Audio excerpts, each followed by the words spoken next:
Bonsoir à tous, je me présente Timothée, je suis l'animateur Digital League sur l'Auvergne et je suis ravi de vous voir tous aujourd'hui. Voilà, donc on va lancer la conférence. Clément va être un peu le chef d'orchestre de cette team, voilà. Vous voulez driver un petit peu, ça part un peu dans tous les sens. Mais en tout cas, je suis vraiment ravi et puis passer un bon moment en notre compagnie et puis bonne conférence. Merci Timothée, bonsoir tout le monde. Donc je suis Clément, c'est moi, comme l'a dit Tim, qui vais faire un peu le maître de cérémonie ce soir, être le garant du temps, donc le rôle ingrat de leur dire stop, arrêtez de parler. Alors vous en faites pas, je les arrêterai, mais le but est de ne pas prendre trop de temps justement sur la présentation, de laisser pas mal de temps sur les échanges qu'on aura à la fin. Voilà, donc vous avez de la chance à 2 titres aujourd'hui. Le premier, c'est que c'est le premier talk produit organisé par Digital League, et donc c'est co-organisé avec Highlight aujourd'hui, donc à l'initiative Axel qui va être notre premier intervenant. Voilà, donc ça c'est une première chance, et la deuxième c'est que vous avez 4 intervenants donc, qui vont reproduire une team produit, et donc ça c'est un format aussi nouveau, donc vous avez la chance d'être les premiers à y assister, donc merci d'être venus pour ça, et en espérant que ce format vous plaise. Voilà, alors dans ces 4 intervenants, il y a chacun un petit secret que je vais vous partager, et puis peut-être qu'à la fin, pendant le cocktail, vous arriverez à retrouver quel secret correspond à qui. Donc parmi nos intervenants, il y en a un qui s'est levé ce matin à 5h du matin, le deuxième a très peu dormi cette nuit, le troisième avait fini sa presse il y a 3 semaines, et finalement il l'a fini que hier à minuit, et le dernier est arrivé hier soir, tellement il avait peur d'être en retard. Voilà, donc c'était une petite parenthèse en introduction qui vous laisse un petit peu réfléchir sur qui est qui aujourd'hui. Alors le format aujourd'hui va consister à partager, chacun d'entre eux va vous partager ses bonnes pratiques et ses solutions pour un meilleur produit, c'est-à-dire un meilleur travail en équipe au service d'un produit. Voilà, donc c'est un talk produit, c'est le premier de la sorte par Digital League, donc c'est une chance, ça se passe à Clermont, on espère que vous apprécierez. Et on va en introduction accueillir Franck Reynaud, qui est cofondateur de MyBus et qui a vécu la mue de agence à éditeur logiciel et qui va nous partager en intro ces quelques mots autour de cette mue avant qu'on accueille ensuite nos intervenants. Voilà. Donc, parole à Franck. Merci à toi. Alors très rapidement, ça va durer 5 minutes à peu près, grosso modo. Donc je suis Franck Reynaud, je suis cofondateur d'une société qui s'appelle Monkey Factory avec Frédéric Pacotte. Nos bureaux sont basés au Puy-en-Velay à Clermont-Ferrand et on édite grosso modo, en résumé, des applications mobiles qui aident les gens qui veulent se déplacer au quotidien, soit dans les transports en commun, soit avec des vélos, des trottinettes, de la marche à pied, voilà, tout ce qui permet de se déplacer. Et avec Frédéric, en fait, on vient du milieu de la prestation web, puis l'application mobile. Et en fait, c'est important pour comprendre là où on en est aujourd'hui. Et en fait, on n'a pas opéré notre mue, on est en train de la faire. Hein. Parce que c'est un chantier, on va parler avec Axel avant que la séance commence. Et voilà, donc grosso modo, le premier, paradoxalement, en fait, le premier produit, parce qu'on était éditeur d'un produit sans avoir l'organisation d'un éditeur, ni le modèle économique d'un éditeur, et donc on n'a pas été aussi efficace que si on avait été éditeur dès le départ, mais en fait, parce qu'on a un passé de prestataire. Donc nous, on a enquillé, quand on a créé Monkey Factory, on va bosser comme quand on était prestataire. Ça a marché, on a fait plein de choses, etc. Mais ça aurait peut-être été beaucoup plus efficace si on avait eu ce mindset dès le départ. Alors ni Fred ni moi on avait ce mindset. Dans les équipes, il y avait très peu de personnes qui avaient bossé chez des éditeurs, donc voilà, on a des nouvelles personnes qui sont arrivées, qui nous aident à ça depuis quelques mois, j'en parlerai. Et donc au départ, bien qu'on avait un produit, il avait un modèle économique particulier, sur c'est MyBus, pour ceux qui connaissent, qui est présent, on couvre plus de 400 réseaux de transport en France. On retrouve de l'information voyageur, donc les arrêts de bus les plus proches, les stations de vélo les plus proches, etc. Est-ce qu'il y a du temps réel, comment je fais pour aller d'un point A à un point B. Dans certains réseaux, j'achète des titres de transport. Avec un modèle économique qui était de dépositaire, donc pas éditeur, un modèle économique, je prends un pourcentage à chaque fois qu'on vend un titre de transport. D'accord. Et on était organisé, donc on n'avait pas de product manager, et on n'avait pas on avait des équipes qui étaient organisées, 2 équipes back d'un côté, core data, 2 équipes front d'un autre côté, qui essayaient de se parler tant bien que mal, Mais les bacs, des fois, travaillaient sur certains projets, et puis les fronts se mettaient dessus 1 mois, 2 mois, 4 mois après. Ils avaient besoin des infos que le bac avait, sur lesquelles ils avaient travaillé avant, donc il fallait qu'ils ressortent. Enfin, on est arrivé à faire des choses super, enfin il y a Cal et Nicolas, enfin, Nicolas n'était pas là encore, mais Cal qui est là depuis pas mal de temps. On est arrivé, en étant pas si bien organisé que ça, à faire des choses super. Et puis de fil en aiguille derrière, et c'est la deuxième partie de mon mini-témoignage, et après je vous laisserai la parole. On a vendu la techno MyBus en marque blanche. Et c'est à ce moment-là qu'on est passé éditeur de solutions en marque blanche. Et on a continué de travailler un peu avec notre ancienne organisation. On y est arrivé. On a sorti un projet à Mulhouse qui était au forceps, qui a beaucoup sollicité les équipes, mais qui fait référence en France dans notre milieu de la mobilité servicielle, du MAS. Et là, progressivement, on s'est mis en position de travailler différemment et de prendre cet état d'esprit d'éditeur. On s'est organisé différemment, on a organisé la prod différemment, on a, il n'y a pas si longtemps que ça, créé 4 squads, mais qui sont pluridisciplinaires, donc front et back sont mélangés au sein de chaque squad. On a donc Nicolas qui nous a rejoint, qui fait notamment Product Manager, pas que, mais notamment, donc Cal qui est archi aussi chez nous. Et du coup, avec aussi des chefs de projet, alors à la fois chef de projet déploiement, à la fois chef de projet TMA. Et en fait, Nicolas, il a eu une expérience par le passé ailleurs dans une autre entreprise. Il nous aide à mettre en place cette nouvelle organisation. Donc ça fait quelques mois, donc c'est assez récent. Au préalable, en parallèle, on avait créé ces squads. Modèle économique, mode SaaS, je vous l'ai dit tout à l'heure. Et on commence de voir, alors au passage, on s'est mis à Jira, comme peut-être certains d'entre vous. Ça a été structurant, alors c'est qu'un outil entre guillemets, mais ça oblige à se poser des questions, et des questions très structurantes sur comment on travaille au sein de la boîte, et y compris avec des partenaires externes. Donc on finit de le mettre en place parce que c'est assez volumineux, donc on a plusieurs personnes, ça nous a mis 2-3 mois, avec une personne à temps plein qui était expérimentée sur ça, donc c'est un chantier, enfin voilà, c'est pas simple à mettre en œuvre, ça demande des compétences, c'est très structurant, etc.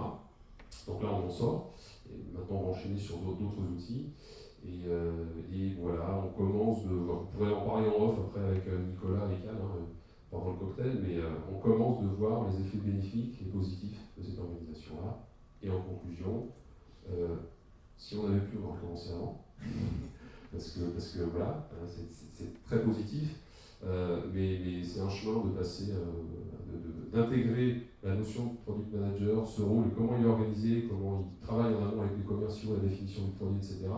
Enfin, vous allez le dire après, mais nous on est en train de le vivre, on continue de le vivre et c'est ultra structurant, magnifique. Voilà, c'était tout. Eh bien, merci, ça introduit parfaitement le propos, donc à savoir, il y a eu beaucoup de questions au début sur quel titre mettre, et il y avait parmi les différents titres, passer du mode projet au mode produit.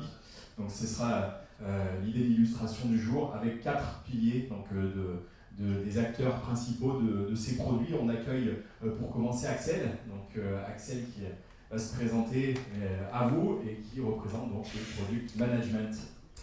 Voilà Axel, donc tu as 10 minutes, un quart d'heure maximum. Est-ce que ça marche? Ouais, ça marche. Ça marche, super. Voilà, donc... Eh bien, enchanté, très heureux d'être ici avec vous. Je m'appelle Axel Aigret, donc je suis Product Manager à Hitelight. Hitelight, c'est un SaaS studio pour start-up. C'est quoi le rôle de Product Manager? Parce qu'on va parler beaucoup de rôle et d'équipe, donc il faut savoir c'est quoi le rôle, quel est mon objectif en tant que Product Manager. Mon but, c'est de maximiser le succès du produit. D'accord?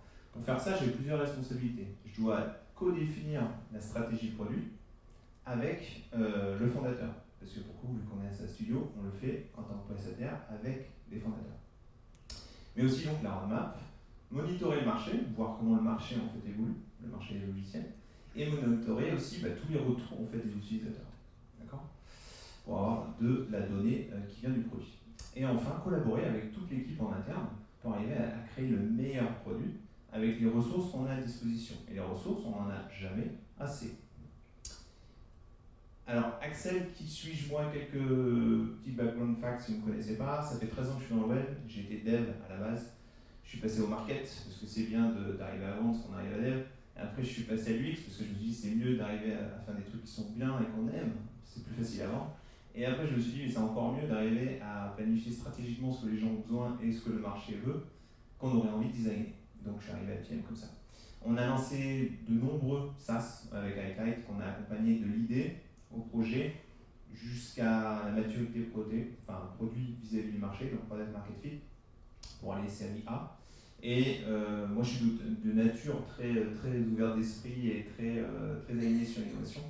Très digital nomade aussi, donc on s'inspire en fait en travaillant à distance de plein d'endroits différents.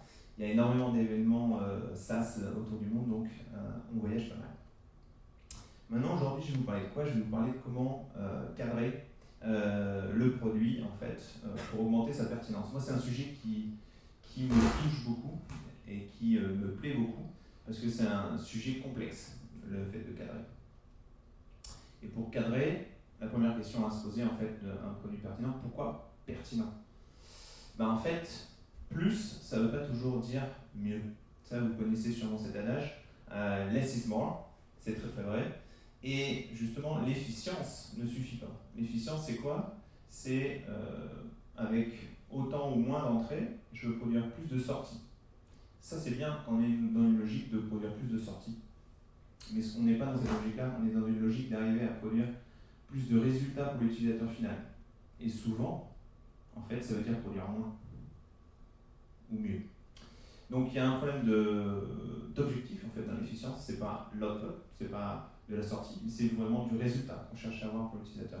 Et un deuxième problème, c'est que ça marche bien sur des logiques de production où il y a peu d'inconnus, où il y a peu de vraiment où c'est plutôt fixe, c'est plutôt prévisible en fait. Donc sur des chaînes de production qui n'ont pas de créativité, oui, l'efficience a un enjeu.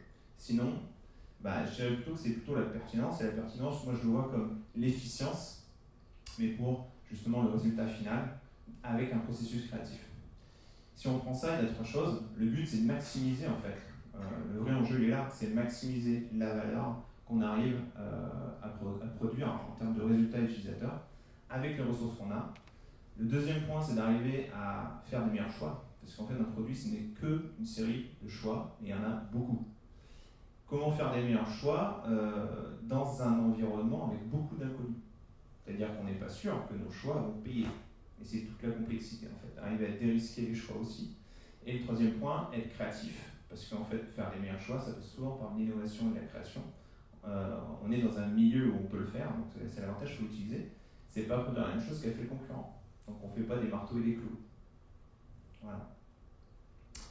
Alors, sur la product pertinence, la question c'est comment cadrer? Cadrer quoi? Donc on va parler de cadrer une feature, un groupe de features pour votre produit. C'est quoi le nom de votre doc? Vous en tant que PM, en tant que PO, parce que là je parle en tant que PO, en tant que PM, c'est quoi le nom du document que vous produisez avant de partir en design? Donc réfléchissez et dans votre tête, je pense que là c'est bon, c'est en train d'arriver.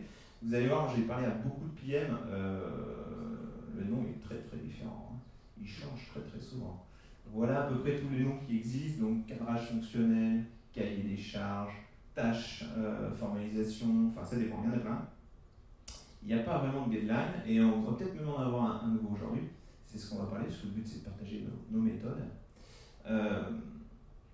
Donc nous avant ce qu'on faisait, c'est qu'on faisait du cadrage. On cadrait et on cadrait pas mal. Donc moi je m'amusais, façon de parler, d'écrire 15 pages de doc comme ça pour arriver à bien cadrer le besoin, vu que j'avais en plus un passé UX. J'essayais vraiment de mettre ce côté besoin utilisateur, etc. C'est bien, mais c'est pas bien pour une raison toute bête, c'est que l'équipe n'a pas envie de lire votre doc en fait. Donc vu qu'elle ne le lit pas, vous n'avez pas d'adhésion, vous n'avez pas de feedback, vous n'avez pas de contribution. Enfin pas assez en tout cas. Donc la deuxième solution qu'on s'est dit, on va ajouter des vidéos, on va faire une petite vidéo Loom, ça peut être sympa, on va rendre ça un peu plus fun. On va raconter en fait le cadrage avec du storytelling par le PM qui connaît, qui comprend le produit, il va le raconter. Alors c'est bien, mais c'est pas suffisant parce qu'en fait les gens commencent à regarder, donc il y a déjà un meilleur effet, ils consomment, mais ils ne réagissent pas parce que votre vidéo elle est fixe, votre vidéo elle ne bouge pas, donc elle est un peu gravée dans le marbre, on n'a pas trop envie de vous dire tiens il faudrait changer ça parce qu'il faut refaire la vidéo, enfin voilà. Donc les gens contribuent moins, ils vont vous mettre des commentaires, on va utiliser Loom, donc ça permet quand même, mais ça ne va pas être dans la co-construction. Donc on a réfléchi et on s'est dit comment on pourrait cadrer encore mieux en fait, comment on pourrait vraiment mieux cadrer quoi. Et moi, j'utilisais pas mal Outcome-Based Roadmap dans pas mal de produits. Donc, Outcome-Based Roadmap, c'est l'image que vous voyez à droite. Ce qui est pas mal, c'est que ça vous permet de connecter vraiment la vision du produit avec les objectifs, les OKR, avec la feature tout en bas. Et donc, vous voyez, au milieu, on a les opportunités. Et les opportunités, en fait, opportunités et des solutions, c'est toute la partie Discovery. Donc, on en parle beaucoup en ce moment dans le produit, les Discovery. Donc, je vous conseille de lire Discovery Habits, qui est un très bon livre pour attaquer. Et justement, en fait, est-ce que le scope, ce ne serait pas le problème, en fait? Qu'est-ce qu'on frame, en fait? Donc, plutôt que framer une feature, quand même, qui est très très en bas dans le quoi, en fait, être plus dans l'opportunité. Et ce qu'on a fait. Donc, on a pivoté vraiment du framing, en fait, de features au framing d'opportunité. Et l'idée de faire ça, en fait, c'est qu'on n'est plus dans une vision de dire on va en faire un, mais on va le faire. On est plus dans le fait d'arriver à en faire 3 et se dire tiens, on va choisir la meilleure opportunité, celle où je vais allouer plus de ressources, enfin c'est des ressources déjà, qui je pense va me permettre d'atteindre mon objectif. Donc on fait moins de pertes en fait, au final. Dans le contenu, on va avoir beaucoup plus de why, beaucoup plus de why et des how, beaucoup moins de what en fait. On va beaucoup moins parler en fait de qu'est-ce qu'on va faire concrètement. On va juste parler de l'essentiel qu'il y a besoin de savoir, d'accord? Et c'est pour ça qu'on le nomme en fait, parce qu'il y a un nom, The Golden Frame. Alors pourquoi? Parce que ça s'inspire en fait, vu qu'il y a beaucoup plus de why et de how, du concept Golden Circle de Simon Sinek, que je vous conseille de lire Start with Why, qui est très sympa. Ça ne marche pas que pour le produit, ça marche pour plein de trucs.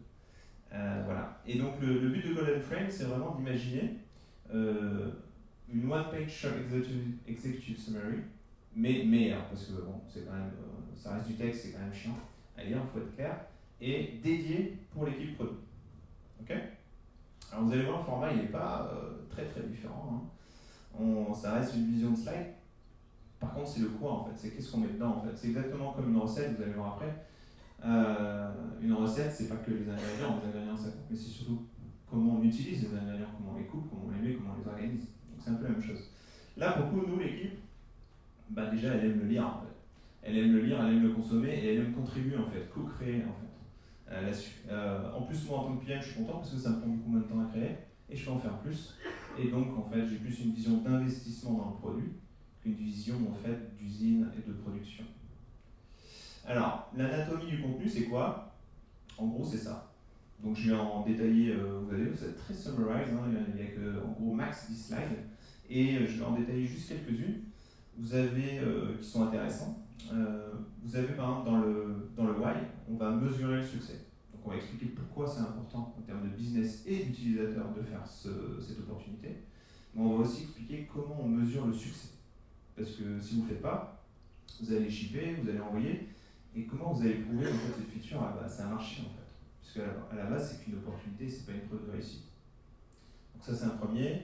L'appétit, qui a été quelque chose que moi j'ai intégré après avoir lu Shape Up, donc qui est une méthodologie de développement de cycle en fait, qui a été écrite par 37 Signal et Basecamp. L'appétit, c'est donc dans le comment en fait, vous allez définir, vous allez inverser le jeu, vous allez définir l'appétit, donc la quantité de ressources que vous allez allouer, d'accord, au produit, enfin à cette opportunité. Donc c'est vous qui allez dire, tiens, je vais mettre, ça vaut pour moi un sprint, ça vaut pour moi 10 jours, ça vaut pour moi 3 jours. Parce qu'en fait, businessment parlant, si vous arrivez à résoudre et attaquer le problème, ça vaut quelque chose pour vous. Mais on le fait avant même de dire sur quoi on va partir comme solution. C'est ça qui est intéressant, on définit l'appétit, qu'on est prêt à y mettre, comme un investisseur en fait. Un dernier point, désolé, hop, je relance. Le what visual, donc le what en fait c'est définir rapidement une phrase, qu'est-ce que vous allez faire en fait, mais il faut aussi définir ce que vous n'allez pas faire. Ça c'est souvent pas fait et c'est quelque chose qui marche à tous les niveaux. Même au niveau de la product strategy en fait c'est pas fait et ça manque. C'est aussi important de définir ce que vous allez faire que ce que vous n'allez pas faire, ou est-ce que vous allez vous arrêter les limites en fait des choses. Voilà, donc tout ça, je rentre un peu plus dans le détail, vous aurez un template Miro, si vous avez envie de jouer avec, de tester, de regarder comment ça marche et d'utiliser chez vous. Voilà, vous avez un template Miro à la fin de la conférence, vous aurez un lien qui vous permettra d'accéder en fait, à ce Miro, où dedans vous aurez accès en fait, à tous les contenus et tous les bonus. Hop. Alors, pourquoi c'est meilleur vraiment pour nous? Très simplement en fait, c'est beaucoup plus rapide. c'est simple. Donc ça marche, le KISS c'est toujours là, le Keep It Simple and Stupid. C'est visuel, donc ça parle. Et on a tous envie en fait d'agir en équipe produit dessus. Ça c'est hyper important. Le dernier point, c'est que c'est notre source de vérité pour le web. C'est-à-dire que des fois on revient sur une opportunité et 6 mois après on revient dessus, on se dit tiens pourquoi on a fait ça? Et là on revient dessus, on le relit, on fait bah oui, c'était logique. Ouais. Quand vous avez un doc qui fait 360 pages, vous avez pas envie.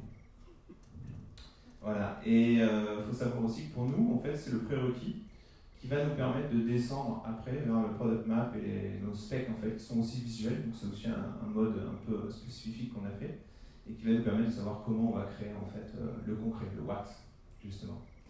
J'espère que vous avez aimé, et en tout cas j'étais très content de vous le partager. Donc je ne sais pas s'il nous reste beaucoup de temps, je crois que 2-3 minutes peut-être. Oui. Donc peut-être qu'on a des questions. Merci Axel pour ce timing parfait. Donc, il nous reste 2-3 minutes effectivement pour des premières questions, sachant qu'à la fin des passages de chacun, vous aurez le temps d'échanger avec toute l'équipe. Voilà, donc est-ce qu'il y a déjà des questions sur le côté cadrage du projet ?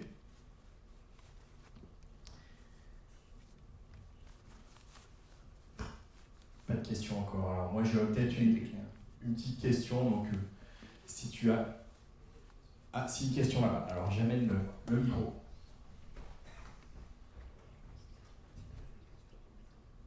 J'ai levé la main un peu timidement. Non, je me demandais dans quel cadre organisationnel vous appliquiez cette méthodologie produit. Ok, alors on applique ça dans une squad. Donc on a une seule squad. Vous êtes combien? Et ben on est 5 en squad. Enfin la squad fait 5 personnes. D'accord. C'est juste ça ma question. Ouais, mais c'est la question. Derrière la question, pardon, Oui. une question de mise à l'échelle en fait. C'est-à-dire que plus ça va grossir et plus des problématiques de fédération ou de synchronisation entre les équipes vont se créer. Et du coup, moi ce que je comprends de la présentation ici, c'est que l'idée c'est de partager une vision produit et d'aligner la squad pour délivrer ce qu'il y a à délivrer. Mais de fait, si on passe à l'échelle, ça peut créer des difficultés de synchronisation. Et donc je ne sais pas si ça permet de résoudre ce type de choses. Alors, j'en parlais avec des PN de CN Blue. Souvent, en fait, on a des slide decks en fait, qui vont exprimer, qui vont parler en fait des opportunités. Mais elles vont être partielles en fait, elles ne vont pas être partagées forcément à toute la team, ou elles vont être mélangées dans un Notion qui va tout compléter. Donc en fait, on se retrouve avec une division de l'information. Tant que l'information en fait dans la squad est OK, c'est bon en fait. Il ne faut pas dupliquer l'information. Le problème c'est la duplication de l'information. Si vous faites des liens d'information, on fait très attention à Highlight de ne pas dupliquer. Si vous dupliquez l'information, là vous avez des problèmes. Mais pour moi en fait c'est totalement connectable avec des logiciels. Vous faites des liens en fait vers les choses et ça suffit. Merci beaucoup Axel. On peut remercier Axel qu'on retrouvera tout à l'heure à la fin. Et donc on cède la place à Bertrand qui représente la partie Data Science. Voilà, donc comme Axel, Bertrand, tu as 10 minutes et on va lancer le chrono pour toi. Ah oui, c'est toi qui le lance. Voilà, hop, voilà Bertrand. Donc je rejoins ici et c'est parti donc. C'est parti. Tout fonctionne. Bonjour à tous. Ça fait sens avec la presse que nous a donnée Axel à l'instant. Moi, ça fait 2 ans que je voulais parler de ce sujet, donc c'est vraiment une bonne occasion que voilà. L'idée, c'est comment rendre la donnée accessible. Donc ça fait vraiment lien avec ce que disait Axel juste avant, c'est-à-dire que c'est aussi une façon de travailler. Et la donnée, on a essayé beaucoup de méthodes, comme vous le savez, mais on va rentrer un peu plus dans le détail. Donc, la donnée et le rapport avec les équipes produits. L'idée, le challenge, c'est toujours le même. Là, pour le moment, rien de nouveau. On essaye de collecter la donnée, de l'analyser, de trouver ce qui est intéressant à l'intérieur, de la communiquer avec les autres membres des autres équipes et essayer d'en retirer quelque chose pour les décisions. Donc ça, c'est une vision qui est communément admise, mais on pourra revenir dessus, comme on vous l'a dit tout à l'heure, après on aura l'occasion de discuter. Alors, pourquoi moi je vous parle de ça et comment j'en suis venu à la data science? Alors c'est vrai que le mot je vais l'utiliser quelques fois, hein. Donc s'il y a des data scientists dans le public, c'est juste une manière un petit peu de présenter les choses, mais il faut aussi à un moment, on vient tous dans la data science pour des raisons différentes. Moi par exemple, j'ai travaillé dans les jeux vidéo, et puis très tôt j'étais passionné par tout ce qui était autour de l'intelligence artificielle. Alors aujourd'hui c'est un vrai buzzword, hein, pour le coup, mais moi c'était à l'époque de l'IA qui jouait au Go, et aussi un passionné de Python, que j'enseigne d'ailleurs dans les entreprises. Donc aujourd'hui, je suis data scientist chez Agaitis, alors probablement que certains connaissent, je vois qu'il n'y en a pas ce soir, ils avaient dit qu'ils viendraient, tant pis. Donc vous connaissez probablement Agaitis, hein, on est sur clairement en data science et aussi archi, on fait aussi un petit peu d'app, voilà. Alors, rentrons dans le vif du sujet. Ce que je vais essayer de vous présenter là aujourd'hui, c'est cette idée que il ne faut pas hésiter à apprendre de nos erreurs. Alors vous allez me dire, ça c'est un classique. La data science, on nous la vend à peu près depuis 2012 comme un espèce de truc magique qui va permettre en fait de gagner plein d'argent avec la donnée. Donc l'idée là, ce que j'essaie de développer en fait depuis 2 ans, c'est de dire c'est très important de ne pas hésiter à remettre ça un petit peu en cause, hein, pour essayer de voir en fait comment on pourrait procéder. Et notamment donc casser un petit peu les barrières entre les data scientists, enfin les équipes data et les autres équipes. C'est un petit peu le même raisonnement que ce qu'on avait au début de l'IT. Vous savez, vous vous souvenez, il y avait les gars qui étaient là dans leur salle en train de faire en fait des programmes informatiques, et puis il y avait les autres équipes métiers, et puis on échangeait assez peu. Maintenant, ça, on voit bien que ça a quand même beaucoup changé. Et bien, pour la data, c'est encore un petit peu resté. Et enfin, la solution magique, ça relie un petit peu ce que disait Axel à l'instant, c'est cette idée qu'on va utiliser un dashboard. Donc c'est le mot que je vais utiliser tout le temps, mais c'est un peu plus compliqué qu'un dashboard. Ça peut être interactif, ça peut être une application. On va utiliser en fait une app, disons-le, pour que le data scientist et donc la donnée puisse être communiquée et être échangée avec les autres équipes. Alors, petit rappel. Un data scientist, à l'origine, c'est un peu ça, ce que je vous disais juste avant. C'est-à-dire, en fait, on lui donne de la donnée brute, et puis il va la manger, il va faire ce qu'il a à faire, et puis après, peut-être qu'il y a quelque chose qui va sortir, parce qu'on se dit que la donnée, elle a quelque chose à nous offrir de toute façon. Elle est là, on la produit, on ne va pas la gâcher. J'aime bien le truc, c'est 2003 le machin. Donc c'était avant que le titre du Time dise que le métier de data scientist, c'est le métier du siècle, hein, puisque c'était en 2012. Et donc, celle-là je l'aime beaucoup, sur un écran géant ça va bien. Alors voilà en fait le genre de choses qu'on peut faire. Bon, celle-là j'aurais pu la générer, hein, parce que ça me semble bien random tout ça, ou pas. Et en fait, la vision, moi j'y vois quelque chose. Je ne sais pas si vous y voyez quelque chose, mais moi j'y vois plein de choses à l'intérieur. C'est plutôt intéressant, hein. On peut y passer du temps, il y a quelque chose à faire avec ça. Mais la difficulté ici, c'est bien évident, c'est comment on va faire en fait un produit autour de tout ça. Comment on va aider les équipes avec tout ça. D'accord ? Alors une des solutions, bien évidemment, c'est de faire en fait une quarantaine de slides, et puis sur chaque slide, on va expliquer chaque figure une à une, en essayant d'expliquer l'origine, des formules, etc. Et ça, c'est ce que je disais en préambule quand j'ai fait ce PowerPoint, c'est que ça fait 2 ans que je ne fais plus de PowerPoint. Parce que justement, je trouve qu'il y a une nouvelle méthode là dans les cartons. Et cette nouvelle méthode, pour dialoguer entre le data scientist, enfin les data scientists et les équipes, c'est le dashboard. Alors ce mot, tout à l'heure j'ai utilisé le mot de app. Mais bon, pour moi, une app, on va dire, c'est un dashboard interactif, dans lequel on a des widgets, des boutons, etc.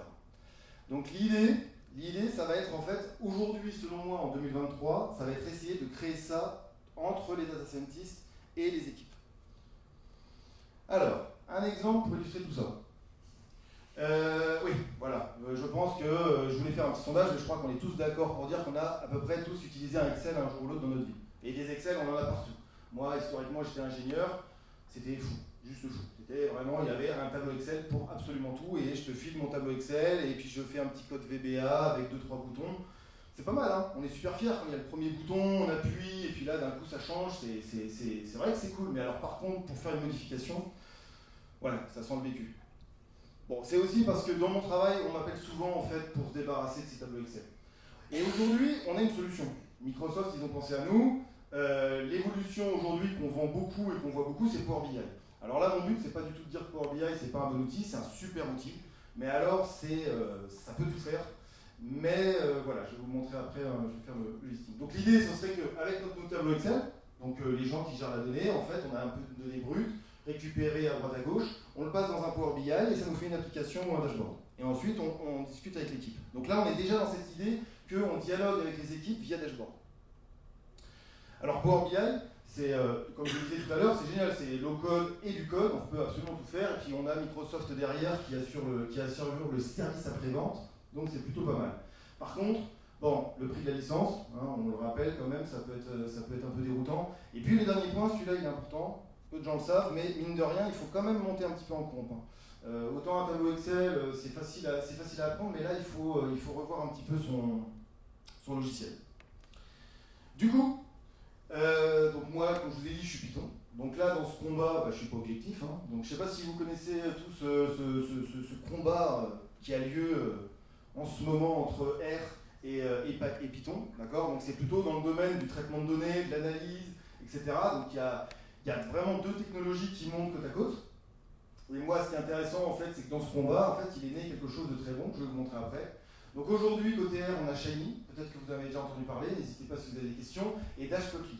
Donc c'est deux solutions qui sont très très efficaces pour faire des applications et des dashboards interactifs. Mais aujourd'hui, qui c'est qui gagne? C'est qui gagne? C'est Streamlit. Alors là, encore une fois, comme je vous le disais tout à l'heure, moi, ça fait 2 ans que je voulais faire cette presse. Parce qu'il y a 2 ans, j'ai découvert Streamlit, et je vais vous expliquer pourquoi j'adore ce truc. Je me dis, mais voilà, il faut l'utiliser. Et on voit sur cette courbe, donc vous voyez RStudio, vous voyez Plotly Dash, et puis les autres, Panel, voilà, bon, on pourra en discuter plus tard.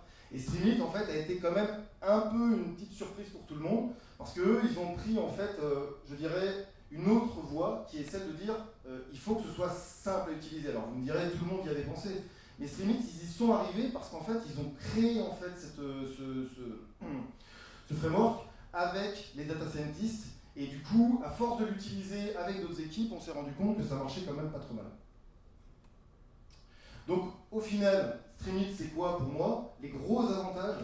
Et donc ça, je le vois au quotidien. Avec mes clients, ils viennent avec un tableau Excel, ils viennent avec du VBA. Moi, j'utilise Streamlit, un peu de poudre de perlimpinpin, magie, tout le monde est heureux. Parce qu'il n'y a plus de PowerPoint, d'accord? Plus de figures sur un slide. Là, on a une application pour communiquer entre les équipes et data science. C'est-à-dire que le premier jour, on parle pas en fait on n'a pas une deadline, c'est vraiment jour 1, 10 lignes de code, on a une application qui est faite. Python Connect, alors ce que j'ai voulu dire avec mon anglais à moi, c'est que derrière il y a la philosophie Python, qu'il n'y a pas en fait dans les autres technologies, je trouve. La communauté, bon ça c'est vraiment un classique pour qu'un truc fonctionne, et après le rapid update. Alors ça c'est marrant parce qu'avec un de mes collègues, en fait, je lui avais fait une app, et en fait il me disait, ah ça serait bien s'il y avait cette feature. D'ailleurs elle y est... Et cette feature, ça serait pas mal, c'était d'avoir des tableaux interactifs. Il ne l'avait pas forcément mis parce qu'on parle de tableau Excel, mais il ne faut pas non plus reproduire Excel dans une app. C'est pas le but, parce que sinon là c'est un peu trop. Mais ça aurait été bien d'avoir un tableau interactif. Et j'avais utilisé un truc, peut-être que certains connaissent, Agrid. C'est un truc qu'on utilise beaucoup en fait dans des applications web. Et en fait, un mois plus tard, on avait le widget en fait dans Streamlit pour manipuler des tableaux directement, changer les valeurs en temps réel. Et bien évidemment, le dernier point, et celui-là c'est le plus important pour moi. Pour moi, en fait, quand j'utilise Streamlit, ce qui m'a beaucoup marqué, c'est cette impression en fait, que je suis en train de coder un jeu vidéo. C'est-à-dire qu'en fait, à la fin, il faut que les équipes s'amusent à l'utiliser. S'ils ne s'amusent pas, s'ils ne comprennent pas, s'il y a trop de choses, et ça ne marche pas. C'est comme un jeu vidéo. Vous vous rappelez cette phrase en fait, qu'on disait déjà en 2010, on a quelques minutes pour convaincre. Et c'est pareil avec cette solution. Et le point négatif, c'est le seul, mais bon, celui-là... D'ailleurs, je ne sais pas si c'est la bonne trad. L'idée, c'est qu'on est sur l'open source, on est sur du Python, donc il faut savoir que les choses, parfois, ça ne va pas fonctionner. On ne saura pas trop à qui poser la question si ça ne marche pas. Et voilà. J'étais pas mal. Parce qu'on a un jeu entre nous, il fallait finir en moins de 10 minutes. Donc n'hésitez pas si vous avez des questions, hein, parce que sinon c'est compliqué. Super, merci beaucoup Bertrand pour ta présentation, donc straight to the point, super. Est-ce que vous avez des questions? On a une question ici, mais voilà, le chemin est court pour la question. Est-ce que quand tu m'as montré Streamlit, j'ai trouvé ça passionnant pour une courbe, un dashboard. Est-ce que tu peux faire façon PowerPoint, enchaîner, passer 4, 5 applications Streamlit, les enchaîner facilement? C'est-à-dire les enchaîner, tu veux dire les coller Quand tu fais ta présentation et que tu fais ton échange avec avec ton ton client. client, en fait, il envoie 1, puis il envoie 2, puis il envoie 3, et chacune c'est une application avec toute l'interaction que tu proposes. Alors on pourrait, mais généralement en fait je fais une application dans laquelle il va avoir plusieurs menus à l'intérieur. Enfin, je sais pas si c'est à ça que tu Il va pensais. naviguer depuis Streamlit. Voilà, en fait ce que je vais faire, alors ça c'est très important, ah oui, alors ça c'est le petit côté magique, c'est que les mecs de Streamlit ont été plutôt malins. Quand ils ont sorti Streamlit, ce qu'ils ont fait c'est qu'ils ont sorti leur service de cloud en même temps. Alors pour certains vous direz ouais mais c'est facile de mettre une application en cloud. Ouais mais là c'est un clic et hop vous avez une URL, vous pouvez le mettre en mode private, vous pouvez en fait le sécuriser via adresse mail et à votre client il reçoit juste une URL. C'est-à-dire que quand on échange dans nos mails, il n'y a pas de pièce jointe. C'est une URL, je dis c'est bon, c'est up to date, regarde donc l'application, maintenant la figure que tu m'as demandé elle est dessus. Et elle est interactive. C'est à peu près ça que tu voulais savoir? Oui, bonsoir. Quelle source de données on peut connecter du coup à Streamlit? Eh bien, toutes celles qu'on peut connecter en Python. Alors ça, c'est une très bonne question, parce qu'effectivement, là, c'est aussi l'intérêt du truc, c'est que ça a été fait avant tout pour les DS. Donc du coup, tout ce qu'on peut connecter en Python, après, la seule limitation, ce sera la sécurité. Parce que où est-ce qu'on va héberger l'app? Où est-ce qu'on va héberger le service? Je ne sais pas si je réponds à votre question. Si, complètement. Parce que je pensais à des solutions un peu plus data-vis comme Metabase qui sont assez limitantes sur ces questions-là. Tout à fait. Mais de toute façon, je pense que dans leur but, alors là c'est un peu ma boule de cristal, mais leur objectif c'est justement d'essayer de le connecter à un maximum en fait de solutions déjà existantes. Pour essayer en fait de faire découvrir. Parce que l'idée ici c'est bien sûr ça ne pourra pas faire forcément un site web de bout en bout. Et par contre l'idée toujours pareil, n'oublions pas, c'est de faire en fait un prototype de quelque chose qui pourrait ensuite devenir autre chose. Et déjà c'est un moyen de communication. D'accord, très bien, merci.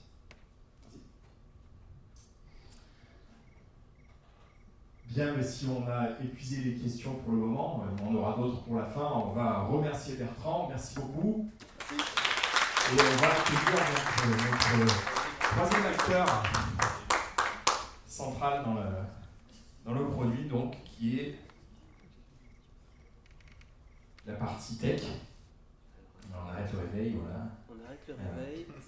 On pause, on fait annuler et on reprend. Donc Vincent, qui représente la partie développement engineering.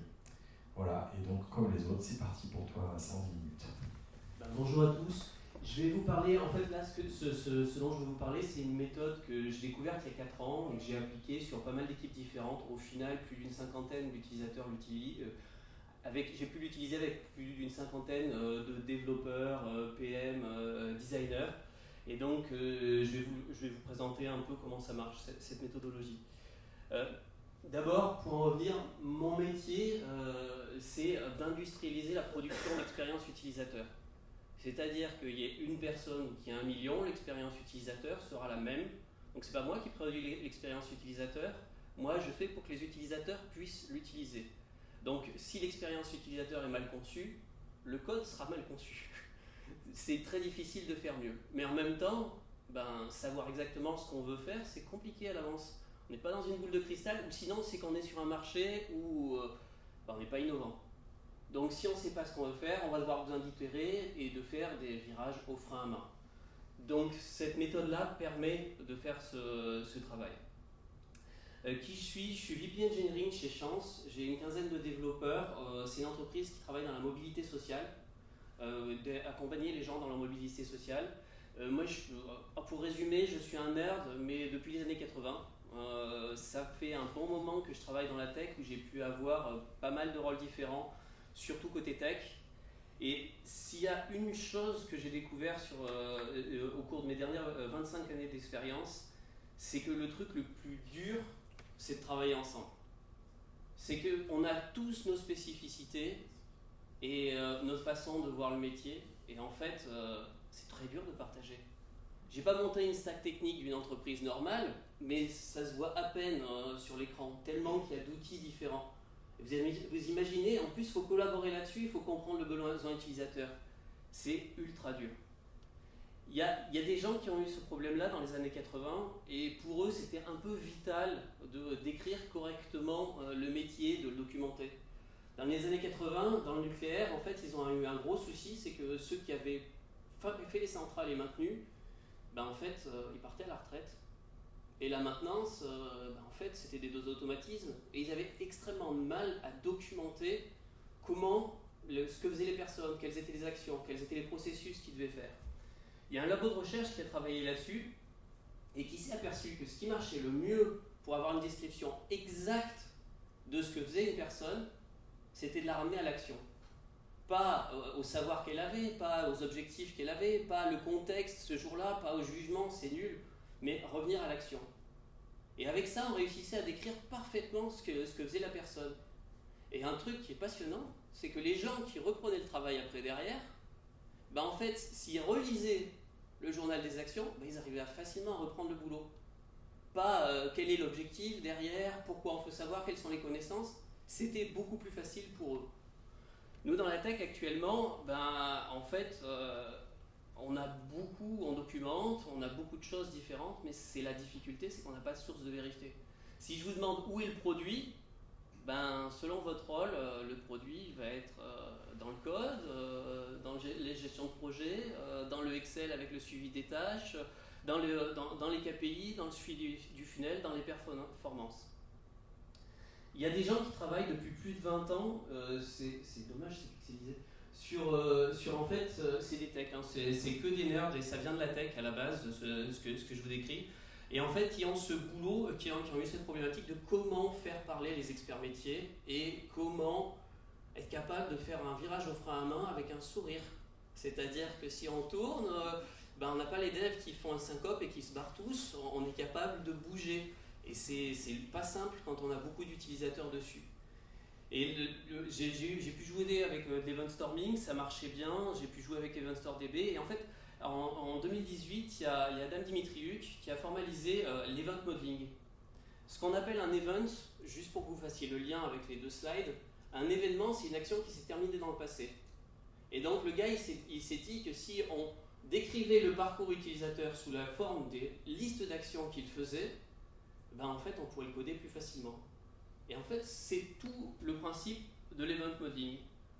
L'event modeling, ça reprend les couches de l'event storming, qui était très tech, pour ajouter toute une couche qui est accessible pour l'UX, accessible pour le product, accessible pour la data, pour la QA, pour le support.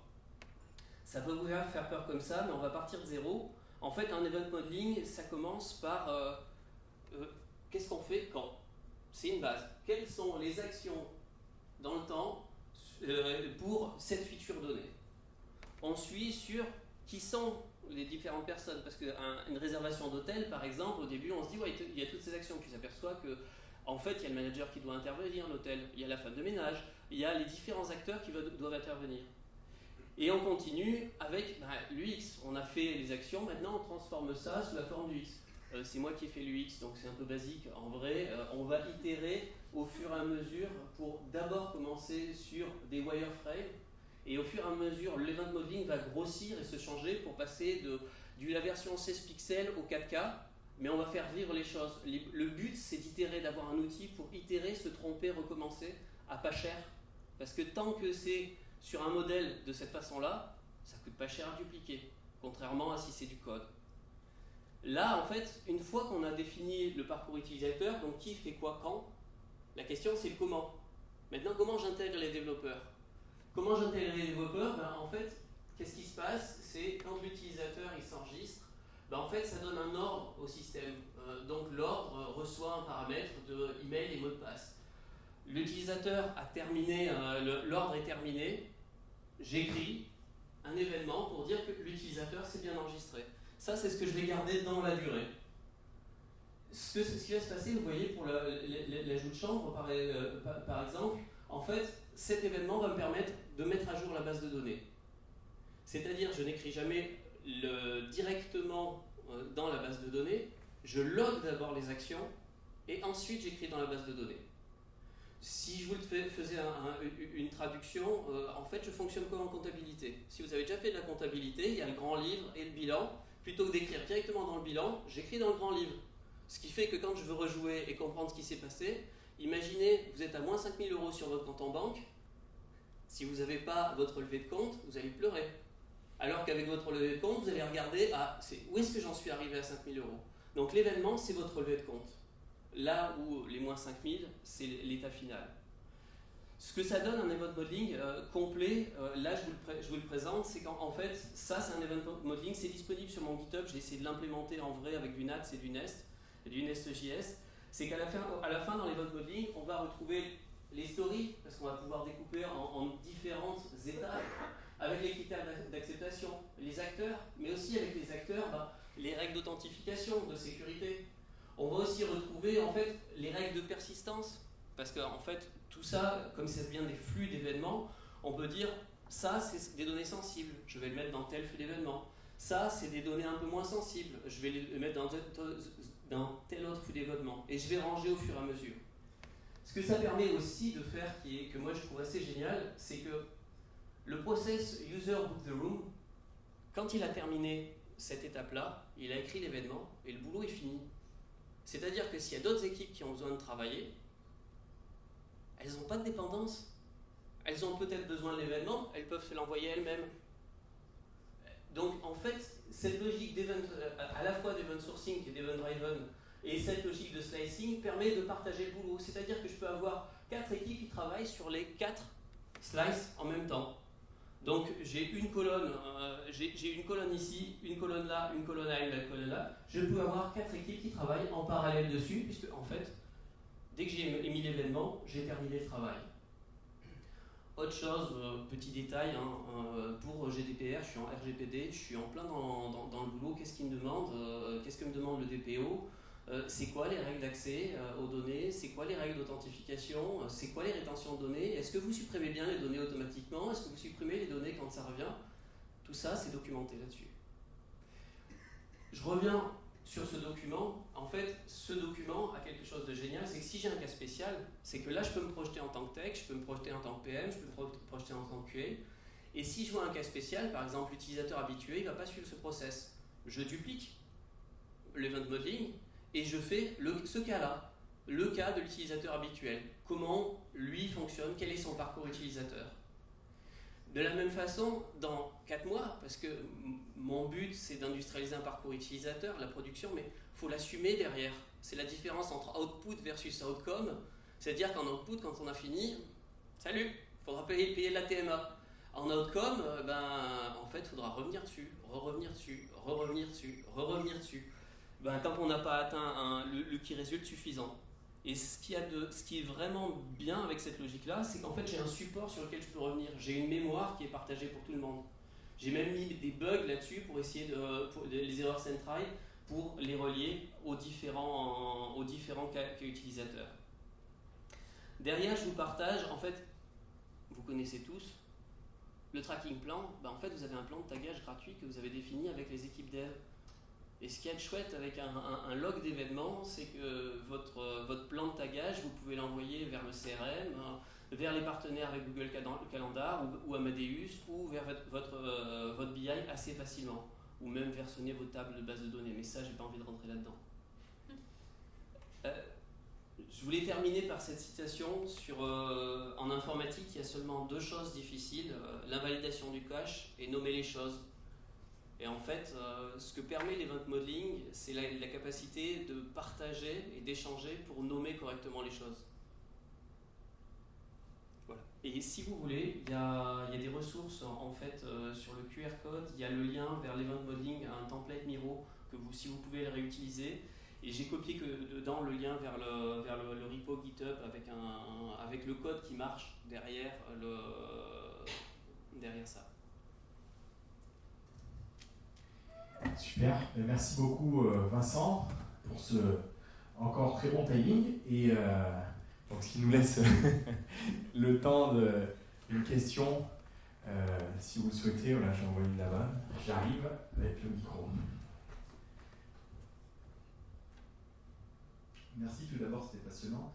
Petite question pour faire le lien entre la première conf d'Axel et la tienne. Le rôle du product, c'est d'identifier le problème en fait, de l'utilisateur, trouver la meilleure des solutions pour y répondre. Et en fait, comment on fait pour retracer ces actions dans le cadre de cette on les décrit. Machin, qui fait quoi qu'en commun. Tu décris les actions.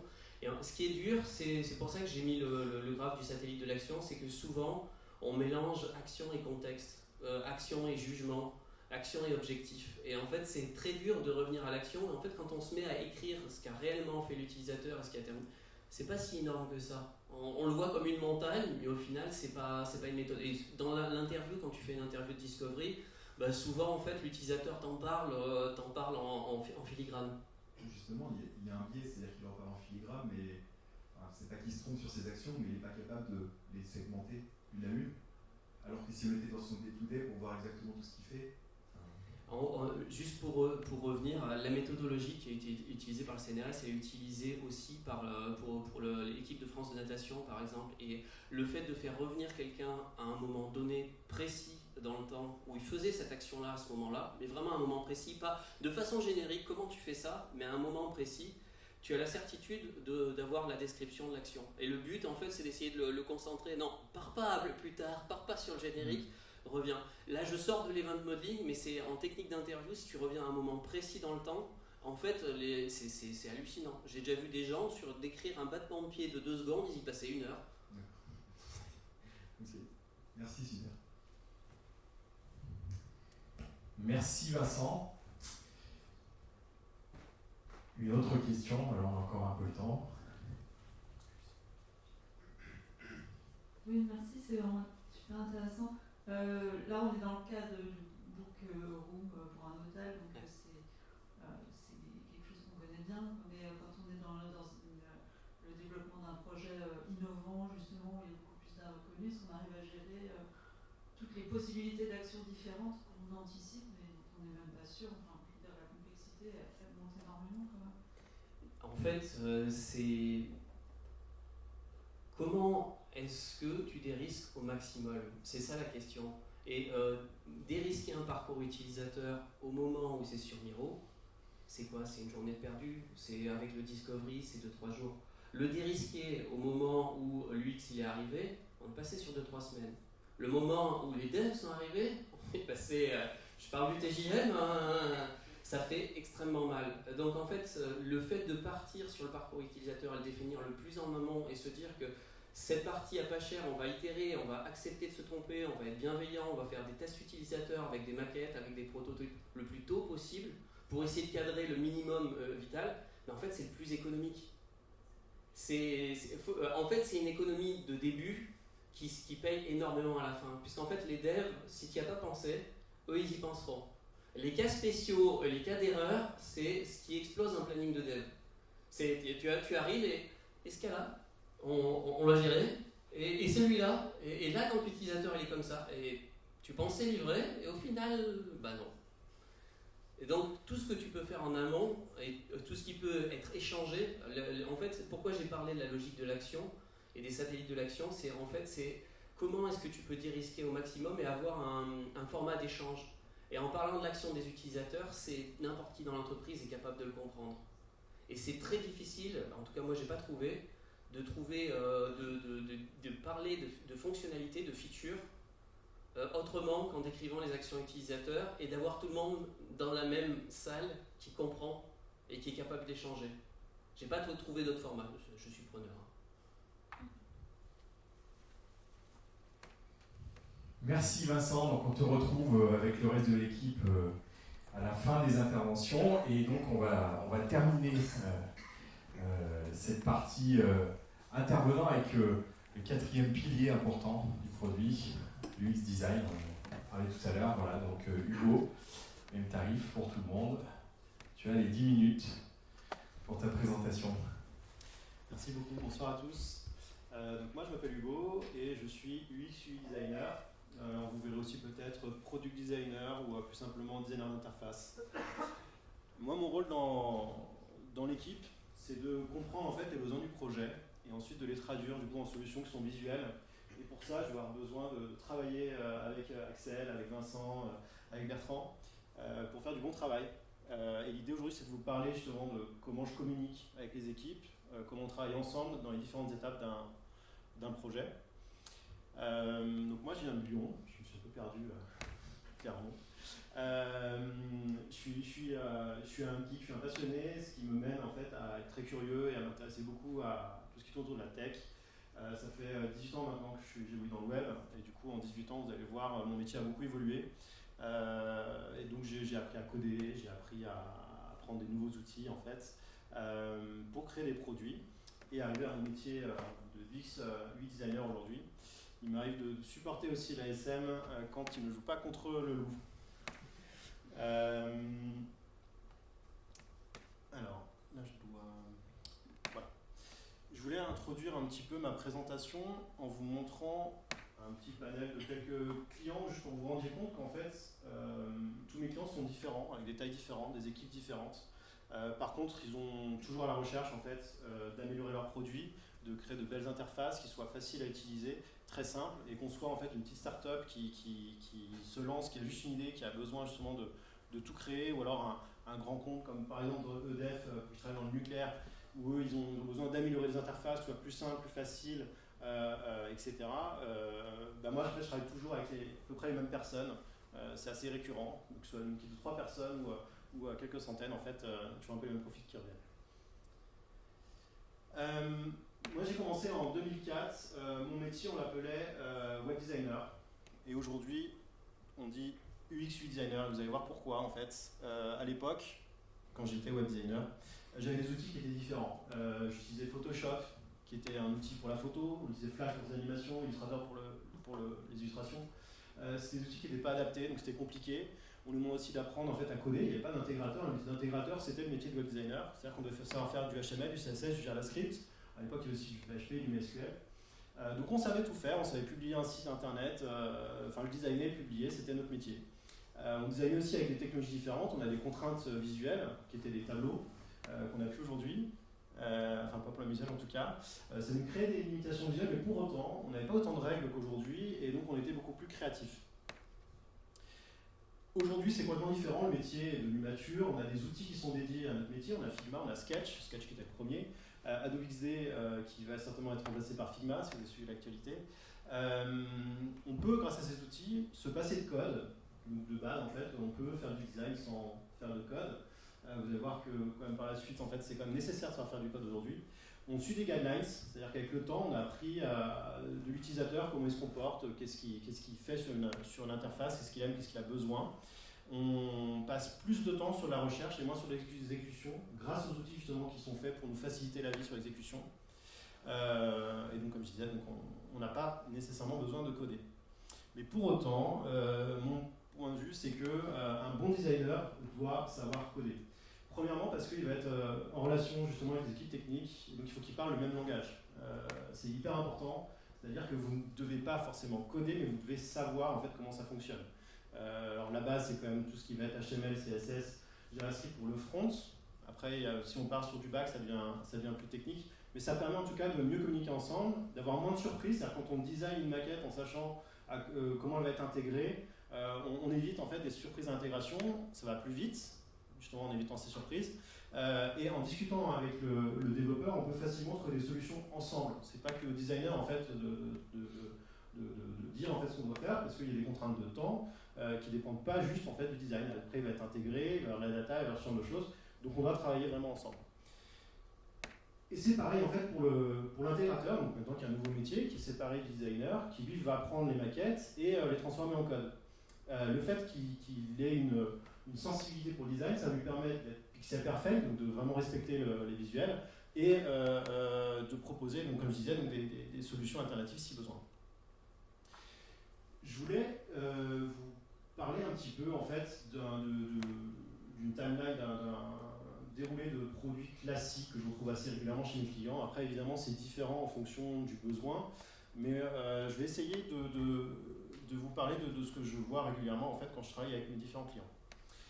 Ça commence toujours par un brief, peu importe l'étape du projet, c'est-à-dire que moi mon but à moi c'est de comprendre quel est le besoin. Alors il y a deux besoins, il y a un besoin utilisateur dont on parle beaucoup dans mon métier, mais il y a aussi un besoin business, c'est-à-dire que moi je dois à la fois créer des interfaces qui sont facilement utilisables, comme je disais, qui soient accessibles, qui soient jolies, mais aussi un besoin business derrière, c'est-à-dire que moi je m'adresse à des clients qui ont des équipes, ils doivent les payer, ils doivent gagner de l'argent, Donc moi je dois concilier tout ça et je dois faire en sorte que l'interface soit la plus sympa à utiliser et qu'elle réponde à tous ces besoins business. Pour ça, en général, sur cette partie-là, donc on communique à trois. Souvent, donc, il y a le project owner, donc ça va être soit le fondateur parce que c'est une petite équipe, soit il y a vraiment des équipes dédiées avec un PO. Je vais être aidé du CTO s'il y a des questions qui sont techniques. Alors en général, ça intervient quand il y a déjà un projet qui est en place, où j'ai besoin de savoir en fait quels ont été les choix. Parce que parfois, en fait, on fait des choix qui sont liés à un besoin utilisateur, mais on fait aussi des choix parce qu'ils sont techniques. C'est-à-dire si j'ai une contrainte de temps, parfois on va aller plus vite, donc on ne va pas faire les choses quand on avait prévu de les faire visuellement, on va s'adapter pour que ça aille plus vite à développer. Donc dans ces cas-là, c'est important pour moi d'avoir des retours là-dessus. Et il m'arrive aussi de faire appel au data analyst, qui va me permettre en fait de comprendre ce qui se passe à certains moments. Pourquoi en fait on se rend compte qu'il y a ce besoin-là, mais est-ce qu'on a vraiment compris comment se comportait l'utilisateur sur la plateforme? Une fois qu'en fait moi j'ai ce brief là, je suis un peu tout seul en général, c'est-à-dire que je fais de la recherche. Alors la recherche, mes outils c'est sur les sites internet, donc j'utilise Dribble, Pinterest. Alors j'ai mis papier crayon, mais aujourd'hui maintenant on a les tablettes qui sont géniales pour ça. Je m'appuie sur les guidelines des plateformes en fonction de ce que mes clients utilisent. Et du coup, mon travail à ce moment-là, c'est de chercher les meilleures solutions par rapport au brief qui m'a été donné. À ce moment-là, c'est pour ça que j'ai mis optional, c'est que je peux faire appel parfois au PO, au CTO, parce que je vais peut-être avoir des questions, c'est-à-dire j'ai des idées qui me viennent, je me dis ok là c'est peut-être un peu technique, mais peut-être qu'on peut quand même le faire. Parce qu'on se rend compte qu'on est dans des périodes où on a du temps, donc c'est important pour moi de comprendre en fait comment les équipes sont à ce moment-là, et de me dire est-ce que je me lance dans un visuel qui je sais je vais perdre du temps moi à le faire, et à la fin on va dire maintenant en fait on n'a pas le temps, ou est-ce que justement je communique à ce moment-là pour me dire ok on voit pas trop encore ce que tu fais parce qu'on n'a pas vu le visuel, mais ça semble intéressant, allons-y, essayons. Une fois que j'ai fait mes recherches, alors là je passe sur Figma, c'est beaucoup d'exécution, c'est la partie peut-être la plus rapide au final, parce que Figma, une fois qu'on sait faire des carrés, des ronds, mettre de la couleur, c'est assez facile. Et par contre, c'est l'étape qui me permet de valider en fait, les idées que j'ai eues précédemment. Et dans cette validation d'idées, parfois ça ne marche pas. Entre ce que j'ai eu dans la tête et ce qui se produit réellement à l'écran, ça ne marche pas. Et donc c'est là où je vais parfois revenir vers le plus haut, vers les devs, pour trouver des solutions. Et c'est là où la communication est hyper importante. Parce que on va avoir à travailler ensemble vraiment. Enfin, moi, je vois pas mon travail comme je suis designer et c'est moi qui dis comment on doit faire et c'est moi qui vraiment gère le visuel. Il faut vraiment qu'on travaille ensemble pour apporter des solutions, pour gérer son temps, pour faire en sorte que ce soit intégrable et pas juste un joli prototype qui verra jamais le jour parce qu'on n'a pas eu le temps de le faire. Une fois que j'ai fini moi mes maquettes, je passe à la livraison.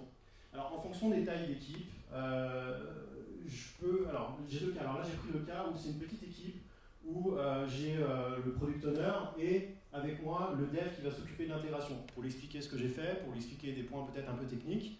En général, le développeur, une fois qu'il a les maquettes, il n'a plus trop besoin de moi parce que les outils sont très bien faits aujourd'hui. Avec du Figma, si c'est bien fait, il n'a vraiment pas besoin de moi, il a tout ce qu'il faut sous les yeux. Et donc, à ce moment-là, je présente mon travail, c'est là où j'ai des retours.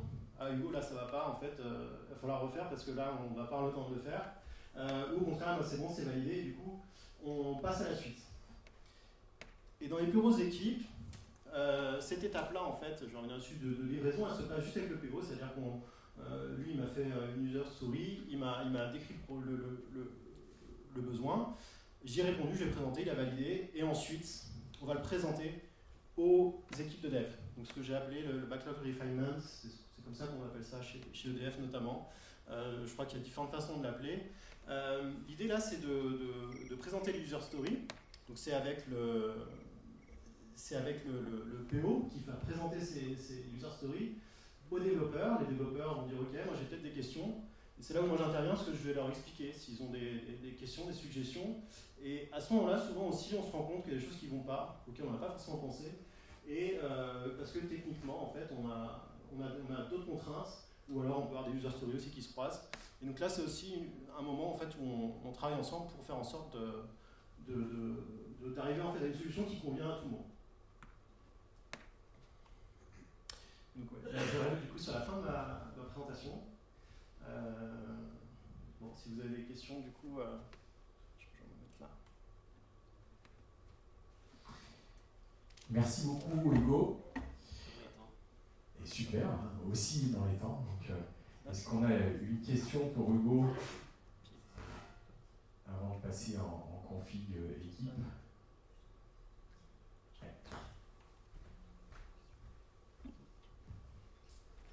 Bonjour, moi j'ai une question très simple. C'est quoi la place de material design dans ta vie? Et bien étonnamment, aujourd'hui, elle est très présente. Alors c'est pas toujours le cas, ça va dépendre des projets. En tant que designer, moi je suis plus attiré évidemment par l'écosystème Apple. C'est une sensibilité qui est assez commune chez les designers. Mais si je prends l'exemple encore une fois de mon client EDF, eux ils sont sur matériel. Donc je suis les règles de matériel.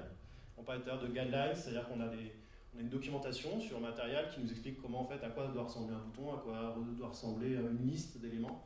Et nous on fait en sorte de le respecter au maximum parce que chez nos équipes on a à peu près 60 applications. On est 30 designers. Et donc pour avoir une cohérence, en fait, on s'appuie beaucoup sur les design systems et notre design system est basé sur le matériel. Alors ça t'étonnerait qu'à moi je n'aurais pas acheté le matériel, mais voilà, je fais avec. Donc l'idée c'est de bien connaître les guidelines, c'est de s'appuyer sur le matériel pour aller plus vite, être plus efficace et surtout même pour les développeurs, si on doit revenir chez les développeurs. Eux ils ont une application blanche où ils ont déjà en fait tous les composants qui sont déjà designés. Et donc moi après mon travail ça va être surtout de faire on va dire, de la mise en page, c'est-à-dire de dire voilà j'ai les parcours, je vais définir les parcours, je vais poser mes éléments en fait sur l'écran. Et après, le développeur, lui, il va appeler son composant, il ressemble déjà en fait à ce que j'ai moi dans le Figma. Et l'idée, c'est qu'on arrive en fait à avoir une cohérence entre les deux. Merci. Est-ce qu'il y a une autre question? Bonjour, j'ai une question juste pour rebondir sur le fait d'utiliser Material Design, justement. Comme il y a des mises à jour de versions assez régulièrement, comment vous traitez par exemple, quand le nouveau matériel sort et les boutons n'ont pas du tout la même tête que la version d'avant, comment vous faites pour intégrer sur le design system justement qui était basé sur le matériel? D'un point de vue technique ou plus dans les connaissances visuellement, est-ce que vous dites si le matériel change, du coup on change tout ou on conserve la version qu'on a? Alors ça dépend de l'architecture, de comment est faite en fait l'application. Le mieux c'est de faire des surcouches en général au framework pour garder le cœur et que quand le cœur bouge, eh ben, on casse pas tout. Alors moi d'un point de vue designer déjà ça me demande d'être tout le temps en alerte. C'est un peu comme dans la mode, il y a des modes, ça change tout le temps. Les styles, les couleurs, les boutons, les interfaces. On a bientôt là une prochaine conf d'Apple qui va apporter encore des nouveautés. On ne sait pas lesquelles mais il va falloir un peu s'en imprégner pour comprendre après ce qui va arriver. Et d'un point de vue technique, ensuite, l'idée c'est de faire en sorte de construire une plateforme qu'on puisse mettre à jour et quand il y a une mise à jour, soit plus facilement réalisable. Après, en général, si on respecte bien un zoning, c'est-à-dire que c'est des boutons, ça va être une question d'apparence. On crée rarement en fait des nouveaux composants. Moi, j'essaie de m'appuyer au maximum sur les composants existants. Et quand je crée un nouveau composant qui est en dehors du coup de matériel, c'est pour un besoin spécifique. Mais je m'assure en amont si je peux utiliser vraiment le composant de matériel, je vais utiliser le composant de matériel parce que ça va être plus facile derrière, aussi bien pour l'intégration que pour l'utilisateur, ce qui va être dans une habitude. C'est pas important l'habitude en fait, pour l'utilisateur de savoir à quoi ressemble un bouton. On sait tous à quoi ressemble un bouton, on sait à quoi ressemble un lien, un paragraphe, un titre, c'est hyper important. Et donc le fait de respecter les guidelines, ça nous permet ça. La difficulté avec matériel, c'est qu'ils sont partis sur un concept de pliage, de papier, de physique un peu, recréé dans du virtuel. Donc c'est plus ça en fait à apprendre, mais une fois qu'on l'a, les mises à jour sont souvent plus dans le style que dans les fonctionnalités.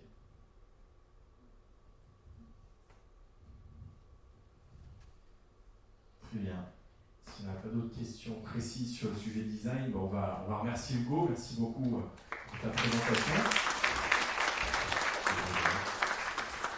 Et donc, je vais convier Axel pendant une petite transition où on va passer en mode équipe.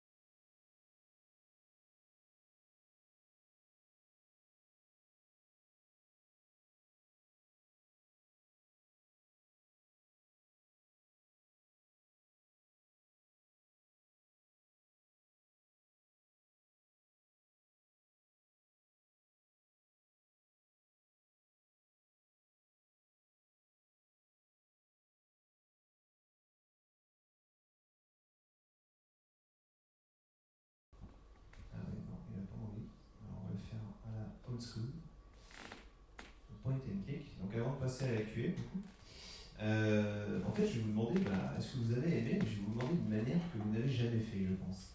Donc, c'est-à-dire que vous allez lever votre main pour voter, sachant que 1 doigt égale 1 étoile, et sachant que 5 doigts égale 5 étoiles. Ça, c'est pour savoir, en fait, est-ce que vous avez aimé, à l'heure actuelle, en fait, cet événement, qui est le premier événement produit co-organisé avec Digitally, et on a envie de savoir si vous avez aimé, parce qu'on a envie de savoir, en fait, si on va en refaire un ou pas. Voilà. Donc, je vous demande de lever votre main et de voter, en fait. Et je vais prendre une photo. Merci. Voilà, donc je vais l'envoyer à une IA qui va calculer les scores tout de suite. C'est faisable, ne rigolez pas, c'est faisable. Et je vous invite à tous, voilà, venir. Moi je faisais juste la petite séquence de hop, voilà. Voilà, donc merci beaucoup pour vos présentations, chacun l'un après l'autre. En fait, l'enjeu c'était de pouvoir avoir aussi cette vision d'équipe, parce que comme on l'a bien compris pendant vos présentations, il y a un gros enjeu entre vous, c'est que chacun puisse se comprendre, qu'on se focalise sur qu'est-ce qu'il va y avoir à la fin, qu'attendent les utilisateurs et comment on peut bien les servir. Donc le format qu'on vous propose, c'est justement de maintenant adresser quelques questions à l'équipe. Alors chacun s'en saisira comme il le veut, avec son angle de vue, afin que vous puissiez avoir cette compréhension. Peut-être que vous avez déjà, vous, ces problématiques qui sont... que nos 4 intervenants vous ont partagé. Alors, est-ce qu'il y a déjà une question adressée à l'équipe qui vous vient?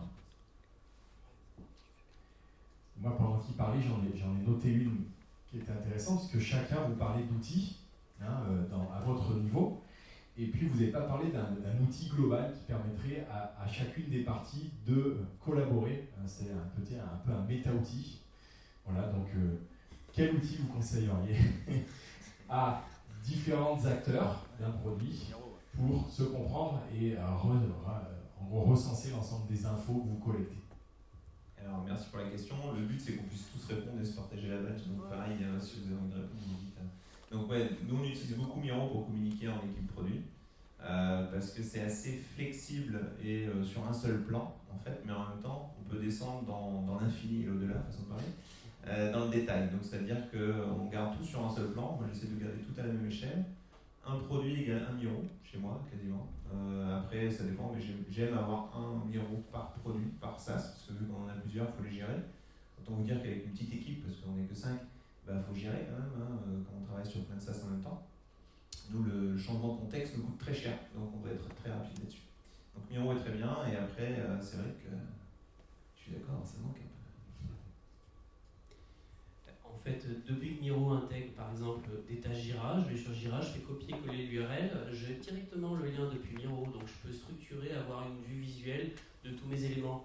Un Google Drive, un Doc Drive ou un Google Doc, je peux l'intégrer et avoir la preview, même je peux mettre un sticky de la page.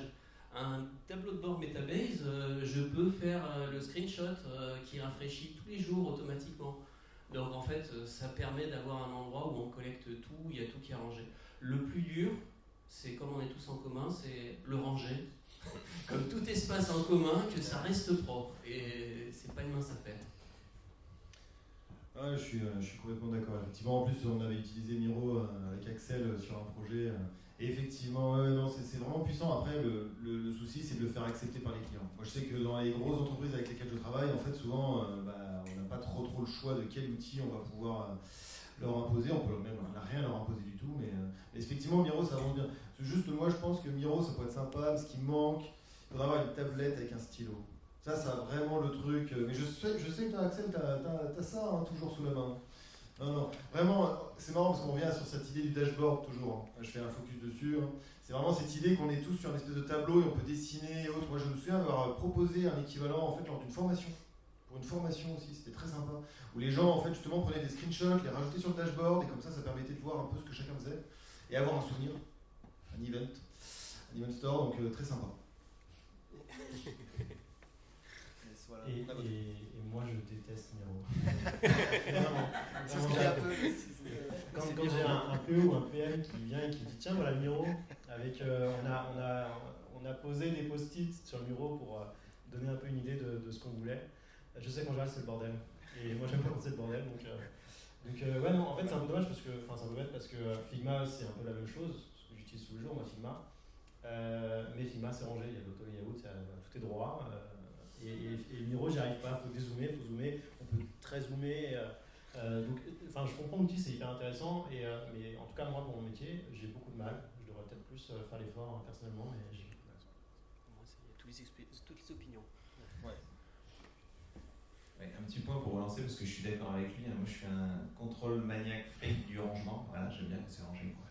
Encore une fois, parce que le changement de contexte me coûte très cher. Et donc, en gros, Miro, c'est clairement l'habitude, le bordel complet.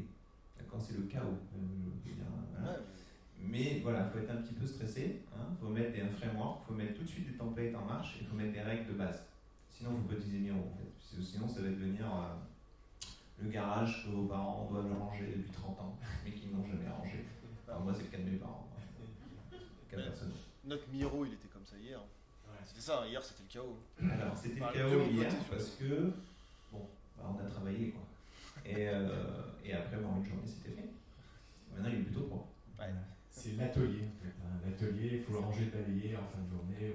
Le chantier, il faut le ranger en fin de journée.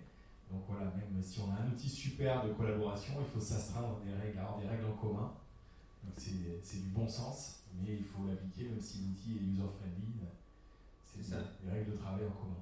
Et juste pour un dernier petit mot pour rebondir sur ce que tu as dit Vincent qui est très intéressant, c'est vrai que Miro a lancé ses plugins.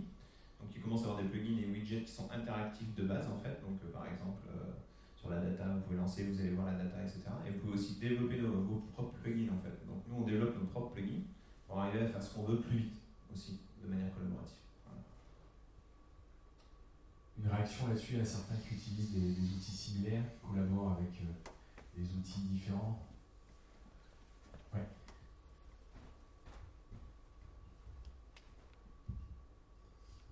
Tu parlais de Figma, que tu préférais Figma, mais est-ce que tes devs ils font dans Figma? Et est-ce qu'ils arrivent bien de passer de l'UX au dev? Après, est-ce qu'il y a toujours un super rendu qui correspond exactement à ce que tu as fait? Alors, il y a plusieurs questions. La première sur Figma, c'est justement ce que je disais tout à l'heure, c'est que Figma, ça a été pensé pour le design d'interface, à l'inverse de Photoshop. En fait, quand j'ai commencé moi avec Photoshop, je faisais un design, il fallait que je fasse des découpes, des slices, qu'on devait découper, on devait faire des dossiers avec toutes nos découpes d'images qui allaient être ensuite intégrées dans des tableaux HTML, c'était un enfer. Aujourd'hui, grâce à Figma qui est vectoriel, moi j'envoie en fait le lien vers mon Figma, vers ma page Figma, vers mon écran. Le développeur, lui, il va regarder et avec, avec l'inspecteur de Figma, il va pouvoir avoir toutes les valeurs dont il a besoin, que ce soit les espacements, que ce soit les couleurs, que ce soit les tailles, les typos.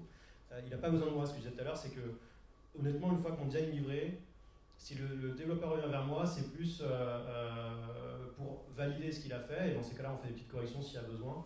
Mais en général, si on a bien communiqué avant, s'il a compris mes règles de base, moi j'utilise une grille de 8 pixels par exemple, c'est-à-dire toutes mes valeurs sont multiples de 8. Une fois qu'il a compris ça, s'il voit qu'il y a un 47 pixels, il sait qu'il va monter à 48 pour avoir la bonne valeur, c'est que j'ai dû faire une erreur quelque part, ou alors il va me monter. Et du coup, lui, Figma, il va pouvoir l'utiliser hyper facilement parce que la version en tant que viewer, non éditeur, elle a un inspecteur qui lui permet d'avoir toutes les valeurs qu'il faut. Et je me souviens plus c'est quoi la deuxième partie de la question. Non, c'est bon. Des développeurs qui sont cool. Et juste, est-ce que tu as déjà utilisé des outils comme Zeppelin? Alors, si la deuxième question, ce qu'elle est intéressante, c'était de savoir si les designs étaient respectés. En fait, ça dépend, parce que j'ai pas toujours des intégrateurs.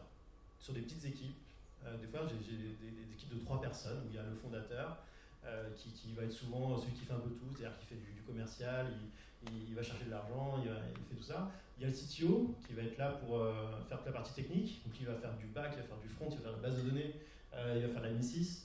Et il y a moi, le designer, qui va faire le design. Et donc j'ai pas d'intégrateur parce qu'un dev back, lui demander de faire du design, c'est juste une erreur pour lui. Donc souvent on s'appuie sur des frameworks, ça sert les frameworks pour avoir en fait des valeurs de base, ça va plus vite, ça permet de respecter des valeurs. Mais pour autant, j'ai déjà vu des grosses différences entre mes maquettes et ce qui a été produit. Mais d'où l'importance en fait, de bien communiquer et pas juste en fait, de dire bah, tiens, je te donne mon design et c'est fini. C'est-à-dire que oui, je donne mon design, oui, il l'intègre de son côté, mais derrière, moi j'aime bien passer derrière, de temps en temps, pas à chaque écran, mais de temps en temps, faire une page générale et dire bah tiens, là regarde, il y a un petit détail, il faut qu'on le corrige. Et ça permet d'avoir une habitude qui se crée quand le designer sait comment fonctionne le développeur et le développeur comment fonctionne le designer. Bah en fait, c'est un peu comme un couple, quoi. C'est-à-dire qu'on apprend à être ensemble, à avancer ensemble. Un couple qui communique pas, ça marche pas. Et un couple où on avance chacun de son côté, c'est pareil. Donc bah là, c'est voilà, on est vraiment un couple, on bosse ensemble et on fait en sorte de bien se connaître pour faire en sorte de produire des beaux visuels. Et sur la partie Zeppelin, je l'ai utilisé pendant longtemps, mais maintenant en fait Figma fait Zeppelin, donc j'ai plus besoin.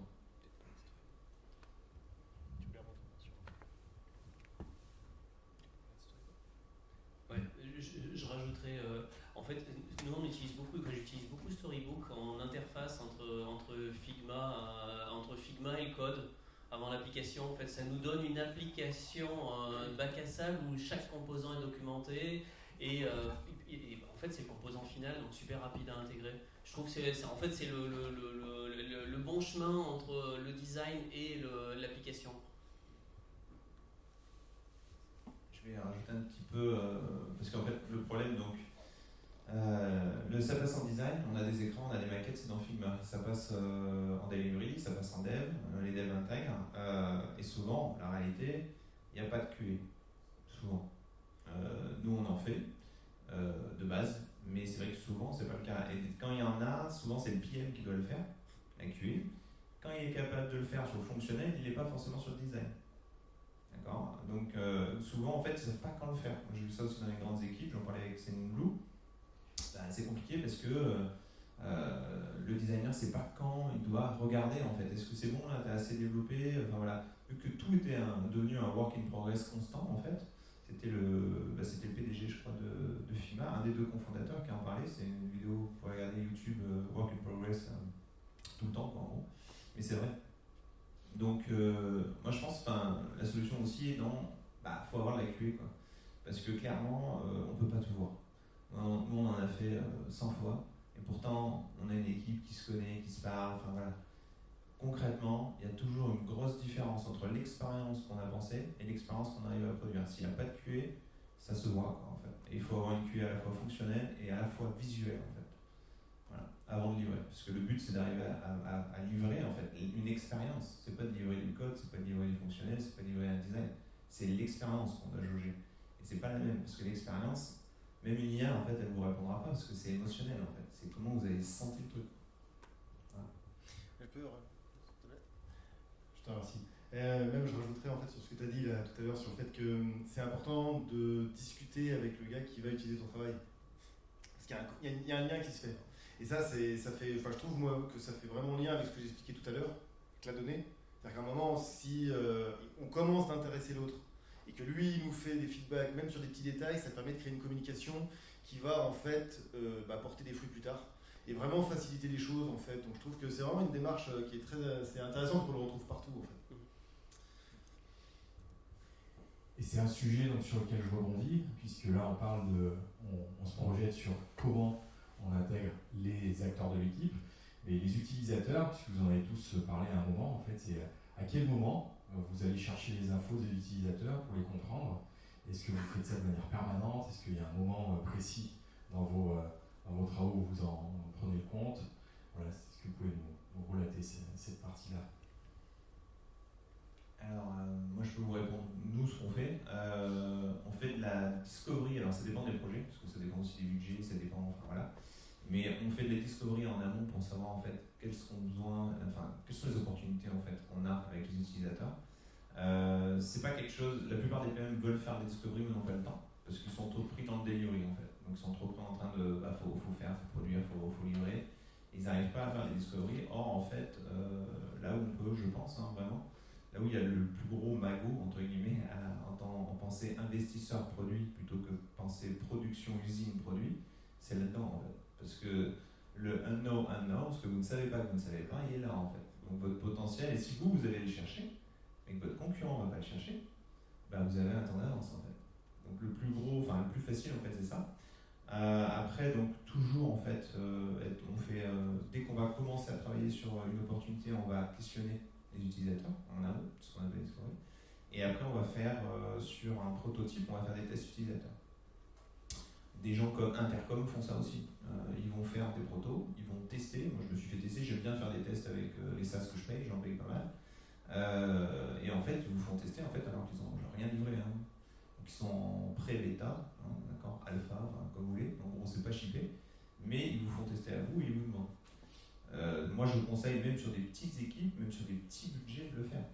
Parce qu'en fait, ça coûte toujours, comme disait Vincent, beaucoup plus cher de changer un truc une fois que c'est en prod qu'avant en fait. Et vous allez avoir des cycles itératifs qui vont améliorer la feature. Il faut mieux en avoir moins mais plus quali. Voilà. Moi personnellement, de mon expérience, je trouve que 3 cycles de feedback, je sais pas vous dans les équipes, enfin quand vous travaillez, 3 cycles de feedback, on arrive à un niveau où on est bien, souvent. Voilà. C'est tellement rare quand c'est le cas et c'est tellement vital. En fait, quand c'est le cas, ça facilite tellement les choses. Il n'y a pas de surprise, quoi. Il y a beaucoup moins de surprises à la fin quand le travail a été fait comme ça. Moi, ce que je rajouterais, c'est en fait, comme mon métier c'est d'industrialiser, nous on a une vision statistique, c'est-à-dire des erreurs loggers type Sentry, type Crash Report, pour comprendre l'utilisateur, pour connaître que l'utilisateur a une erreur, savoir qu'il a une erreur avant que lui soit au courant. Lui peut dire, tiens, c'est bizarre. Nous, on a l'erreur qui a popé et on peut statistiquement se dire, voilà le contexte, il y a beaucoup d'utilisateurs qui ont l'erreur, il faut qu'on intervienne rapidement. Tous les outils d'observabilité, en fait, statistiquement, pour voir où est-ce qu'on peut avoir des problèmes, où est-ce qu'on peut avoir des ralentissements, sont vitaux dans la relation utilisateur. Malheureusement, chez les développeurs, c'est assez rare qu'on ait le lien avec l'utilisateur final.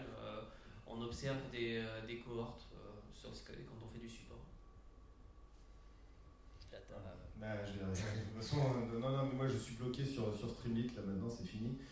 L'idée c'est que de toute façon, à chaque fois, il y a de la donnée. Cette donnée, il faut absolument qu'on mette en place un dashboard avec les équipes pour arriver en fait à ce que les équipes se saisissent complètement de ces données et surtout des sources de données. C'est-à-dire qu'on fait un connecteur et après ils doivent être capables en fait d'être aussi compétents que nous pour faire des stats, pour faire en fait cette approche en fait qui demande tellement de métiers et je l'ai peu expliqué dans ma presse tout à l'heure. Mais quand on fait appel à quelqu'un de l'extérieur pour analyser de la donnée, c'est ça un petit peu qui n'a pas trop marché pendant les 12 dernières années. C'est-à-dire qu'en fait, on se rend compte que même aussi bon soit-on en maths, en stats, etc., en machine learning, etc., en fait, si on n'est pas métier, si on n'a pas cette expérience en fait fine, il va forcément manquer quelque chose. Donc je rebondis encore sur ce que tu disais Hugo, c'est cette capacité à échanger tout le temps. Là, on a une solution, il faut vraiment en profiter. Moi, je pense qu'il y a 2 écoles. Et qui prend en compte aussi, tu disais tout à l'heure, Axel, en fait, le temps disponible, la ressource disponible, parce que ça prend du temps en fait, de faire de la recherche, de comprendre le besoin. On peut le faire de plein de façons, on peut le faire avec la data, on peut le faire avec l'utilisateur. Si on a, justement, en fait, je pense que la data, c'est le moyen le plus simple quand on en a, de comprendre des choses. Ensuite, il y a l'utilisateur. L'utilisateur, ça prend du temps, il faut le trouver, il faut trouver le bon utilisateur. Moi, j'ai eu des clients qui m'ont dit c'est génial, j'adore, l'équipe adorait. Il y a une personne qui a dit que ça ne plaisait pas, on a tout refait. Mais une personne qui n'était même pas un utilisateur final, c'est juste une personne qui était proche en fait, du fondateur, qui a dit moi j'aime pas, alors on refait. Donc en fait c'est pas facile, c'est un vrai métier, de toute façon la recherche côté utilisateur, la compréhension du problème. D'ailleurs dans mon métier du X, il y a 2 parties, il y a la partie recherche, où on va essayer de comprendre ce qui se passe, on cherche des problèmes en fait. Là, moi c'est pas mon métier. Mon métier moi c'est être côté solution, c'est-à-dire qu'on m'apporte des problèmes, et moi, je vois pas de problème, je vois que des solutions. Donc ces 2 métiers, c'est vraiment faut savoir le faire, il faut savoir conduire des interviews, il faut savoir, je sais plus quel terme tu utilisais tout à l'heure chez vous, Chanel, vous dites, c'est pas une interview, c'est des discovery. Voilà. Du coup, il faut savoir le faire, c'est un vrai métier, c'est un vrai savoir-faire, c'est un vrai job. Et si on le fait mal, on n'a pas les bons feedbacks. Du coup, à l'inverse, en fait, on a eu l'impression d'avoir fait de la recherche, en fait, on va créer le mauvais produit parce qu'on s'est adressé aux mauvaises personnes.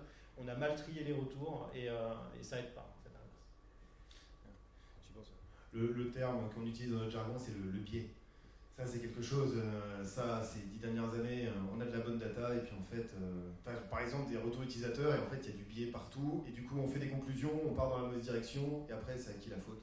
Ça, c'est un parcours de taf classique.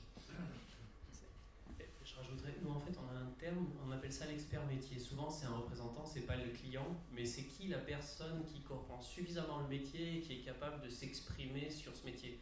Parce que parler en méta c'est pas facile. Décrire ce qu'on fait, c'est pas inné, hein. La majeure partie des gens n'arrivent pas à le faire. Et donc c'est facile, moi je suis pas au product, donc avoir un expert métier qui est capable d'enlever ces biais, ça a une valeur vraiment énorme. Et je botte en... Juste un petit point que je voudrais vous montrer parce que beaucoup, Vincent a parlé de... Je vais ranger la tablette. Hop. Vincent avait parlé d'ActionList et on parle de tasks et d'interviews utilisateurs. Bah, en fait, il y a quand même un point important. Enfin, nous, c'est vraiment ce qu'on a mis dans la méthode et ça connecte à tout ce que dit Vincent en fait. Hein. À la fin des deux, la seule chose que nous on cherche à avoir, c'est la liste des user stories, d'accord, et la liste des actions par user story. Et donc ça, parce que c'était aussi une question qu'on avait posée à Vincent, est-ce que c'est dur de faire accrocher bah en fait non, c'est pas très dur du tout. Hein. Il suffit de le faire, c'est pas une habitude, mais ça se fait très très très bien et ça permet d'avoir une vision très très très claire d'une solution potentielle et discuter en équipe. Parce que sinon, je vous jure, chacun a sa vision. Et en fait, elles sont toutes différentes. Il n'y en a aucune qui est fausse. C'est une question de point de vue. Alors, comme l'heure tourne, on va faire une petite dernière question. Est-ce que vous avez une dernière question adressée à l'équipe? Bon, moi, j'en ai préparé une. Bien bossé pour préparer. Ah, il y en a une, pardon. Super. Allez-y, du coup, vous avez parlé de QA et de support. Et du coup, moi, ma question, c'est comment vous gérez le support dans votre produit en fait? Quels outils? C'est quoi vos process de gestion du support quand il y a un problème utilisateur? En fait, il y a deux façons de faire le support. Il y a, comment dire ça? Il y a le contrôle qualité et l'assurance qualité, c'est pour moi deux choses différentes. L'assurance qualité, c'est avant de livrer, on va faire toute une liste de tests, tests unitaires, tests fonctionnels. Et le contrôle qualité, en fait, c'est toute l'observabilité, tous les métriques qui nous permettent, qui se déclenchent quand c'est pas normal ce qui se passe là. Il y a quelque chose d'anormal. Et donc, moi, je travaille beaucoup sur le contrôle qualité en amont, quand c'est en production, pour pas ralentir. La difficulté de l'assurance qualité, c'est qu'en fait, ça devient un goulet d'étranglement. C'est-à-dire, les devs ont fini, et la QA, ah ben, ils n'ont pas le temps là. Donc, ils livreront, ils feront le test la semaine prochaine. La semaine prochaine, les devs, ils sont passés sur autre chose. Donc, quand il faut fixer, en fait, c'est leur faire un énorme changement de contexte où il faut qu'ils reviennent en arrière. Donc, en fait, j'ai une préférence pour automatiser un maximum l'assurance qualité et avoir du contrôle qualité, en fait, mettre des sondes partout et des moniteurs partout pour voir s'il y a quelque chose d'illogique. La logique événementielle, justement, de séquence est bien parce qu'en fait, ça permet de voir les doublons, les tendances qui ne marchent pas de façon ultra granulaire. Et donc, ça permet de mettre des sondes précises ou pas, ou de dériver, de décliner à partir de plusieurs événements des actions ou des emails automatiques pour contacter la personne. Ça, je te dirais, c'est la première chose. Après, il y a réparer, ce que tu appelles le support. C'est-à-dire quand le client nous appelle, il y a 5% des clients qui appellent, 95% ils râlent et ils s'en vont. Mais les 5% qui appellent, comment on les traite? Là, en fait, la difficulté c'est souvent celle de traduire. C'est-à-dire que l'utilisateur est un néophyte. Et en fait, le même bug, on peut avoir 10 utilisateurs qui tous l'ont exprimé d'une façon différente.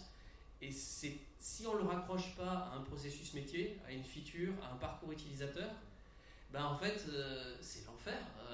C'est l'enfer. Et si le bug, on n'est pas capable de le relier avec justement des Sentry, des Crashlytics, on n'est pas capable de relier le bug à le contexte, un contexte de l'utilisateur, il avait fait quoi avant, il était où dans le process, il s'était connecté, en fait, ça devient un travail de Sherlock Holmes, de Sherlock Holmes.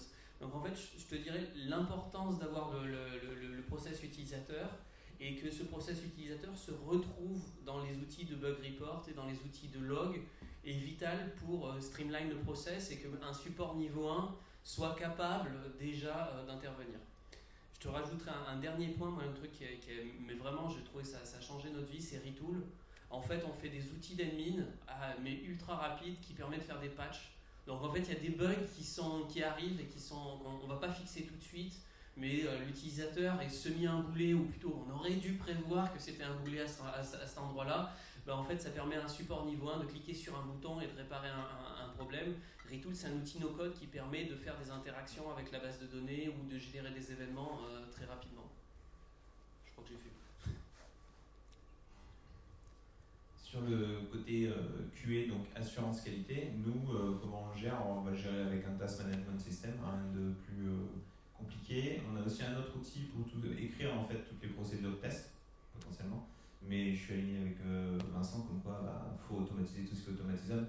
Parce que le problème, c'est pas cette fois-ci, c'est quand on va faire des modifications, ça va faire des effets de bord et on a envie que ça marche demain, etc. etc. Par contre, le contrôle qualité, surtout ce qui va être animation, émotion, c'est bien d'en avoir un, parce que sinon, ça va passer à la trappe, quoi. Ça peut passer fonctionnel, ça marche, tout marche, mais en fait, concrètement, c'est pas waouh, quoi. Donc, est-ce qu'on fait des changements ou est-ce qu'on vive comme ça, quoi. Voilà. Donc, bien connecté aussi au parcours, totalement aligné avec ça, parce que sinon, quel est le premier objet si vous réfléchissez, tiens, je vais lancer une QA, donc voilà, vous dites, allez, je dois vérifier tout ce scope de features, donc cette opportunité. Vous allez regarder quoi en fait? Vous allez créer quoi comme ligne en fait? C'est des pages web? C'est des composants? Voilà, à quel niveau on parle en fait? Et en fait, au final, le plus réaliste, c'est le parcours, en fait. Toujours pareil. Donc d'être aligné sur le parcours, parce qu'au final, la seule chose qui connecte le business, donc nous, notre côté, on va dire, producteur d'un produit, et consommateur de l'autre côté, les utilisateurs du produit, en fait, c'est ce qui fait la réalité entre les deux, c'est le parcours. Et c'est pour ça qu'on se retrouve, on se rejoint dans la méthode. Je voulais rajouter quelque chose. En fait, il y a quelque chose qui s'appelle l'architecture 3 tiers, où on sépare le front, le back et la data. Et des outils comme Storybook, par exemple, il y a les fondateurs Storybook ont lancé une boîte qui s'appelle Chromatic, qui fait tous les tests du front en utilisant juste des mocks pour le back-end. Et donc en fait, eux, ils font les tests de régression visuelle, ils lancent les tests d'intégration, les tests unitaires qui permettent de voir si le process fonctionne. Et ça, c'est fait automatiquement à chaque commit. Donc ça, c'est un gain de temps énorme avec la possibilité d'avoir des alertes et de dire cette version, c'est la bonne. Si ça diverge, c'est qu'il y a un problème. La logique de séparer le back-end et la data, en fait, c'est que d'un seul coup, le test de back-end, ça devient est-ce que cet événement a été mis? Ça y est, c'est la fin du boulot du back-end, il a fait tout son boulot. Et ça, il n'y a pas une base de données à restaurer dans un état un peu scabreux, parce qu'on ne sait pas comment on en est arrivé là, parce que le test il a planté, et qu'au final, la maintenance d'un test end-to-end se fait par décolle d'API et la vérification que les événements sont arrivés dans le bon ordre. Et ça, c'est très facile de tout béner et de repartir à zéro. Là où la modification des tables et revenir à zéro avec des tables qui sont dans un état entre deux, en fait, c'est du temps de maintenance, du temps de maintenance importante. Et côté data, en fait, c'est est-ce que les événements donnent le state? Donc c'est assez facile à tester de façon unitaire. Il fallait que j'en parle un petit peu quand même de l'IA. Un petit peu. En fait, ce qui est marrant, c'est que moi, il y a quelques années, je travaillais sur l'auto-testing. Alors, il faudrait qu'on revienne dessus. J'avais laissé ça de côté parce que c'était pour les jeux vidéo. Parce que dans les jeux vidéo, le QA, moi, pour avoir travaillé là-bas, je ne sais pas si vous connaissez, c'est quelque chose. Quand j'étais au Canada, on racontait souvent que les gars qui faisaient du QA, en fait, il y avait la pile de Red Bull dans un coin de la pièce, parce qu'ils dormaient jamais. Et en fait, ça fait des années qu'on essaye de faire ça, mais faute, en fait, justement, de ce que tu disais tout à l'heure, de virage. Et je pense que là, dans quelques années, après, là, on essaye justement, comme on est tous les quatre, de parler un petit peu chacun de notre avis. Je pense que pour tout ce qui est testing, il y a vraiment quelque chose à faire. Parce que n'oublions pas une chose, c'est que dans l'IA, il y a deux façons d'aborder, en fait, deux forces dans l'IA. Il y a celle qui est entraînée sur les données et celle qui est auto-entraînée. D'accord? Donc c'est celle, grosso modo, par exemple, qui a gagné, en fait, qui maintenant joue aux échecs, etc. Donc, qui est capable de jouer contre elle-même et d'apprendre à jouer, de comprendre un process toute seule. Et ça, c'est quelque chose, les jeux vidéo sont déjà là-dessus, ils essayent en fait de faire marcher le truc, mais le problème, c'est qu'aujourd'hui, on l'utilise surtout pour des gros projets, des très gros projets, des grosses licences. Et on n'a pas encore cet outil qui pourrait permettre en fait à n'importe quelle entreprise de l'utiliser, mais moi personnellement j'y crois beaucoup.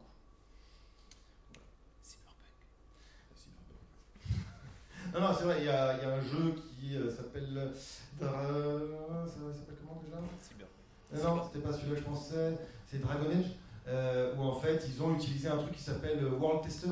En fait, c'est une espèce d'IA en fait, qui run tous les soirs, en fait, qui prend le code source, il le run, il regarde en fait s'il y a des bugs, et puis le lendemain, en fait, il y a les stats qui sortent. Mais encore une fois, tout ça, c'est encore en développement. Eh ben, on Merci beaucoup. On voit qu'il y a beaucoup de choses à dire et on va pouvoir continuer à en parler à la suite de l'événement. Avant de conclure, donc, je vais convier Daniel à nous rejoindre sur scène.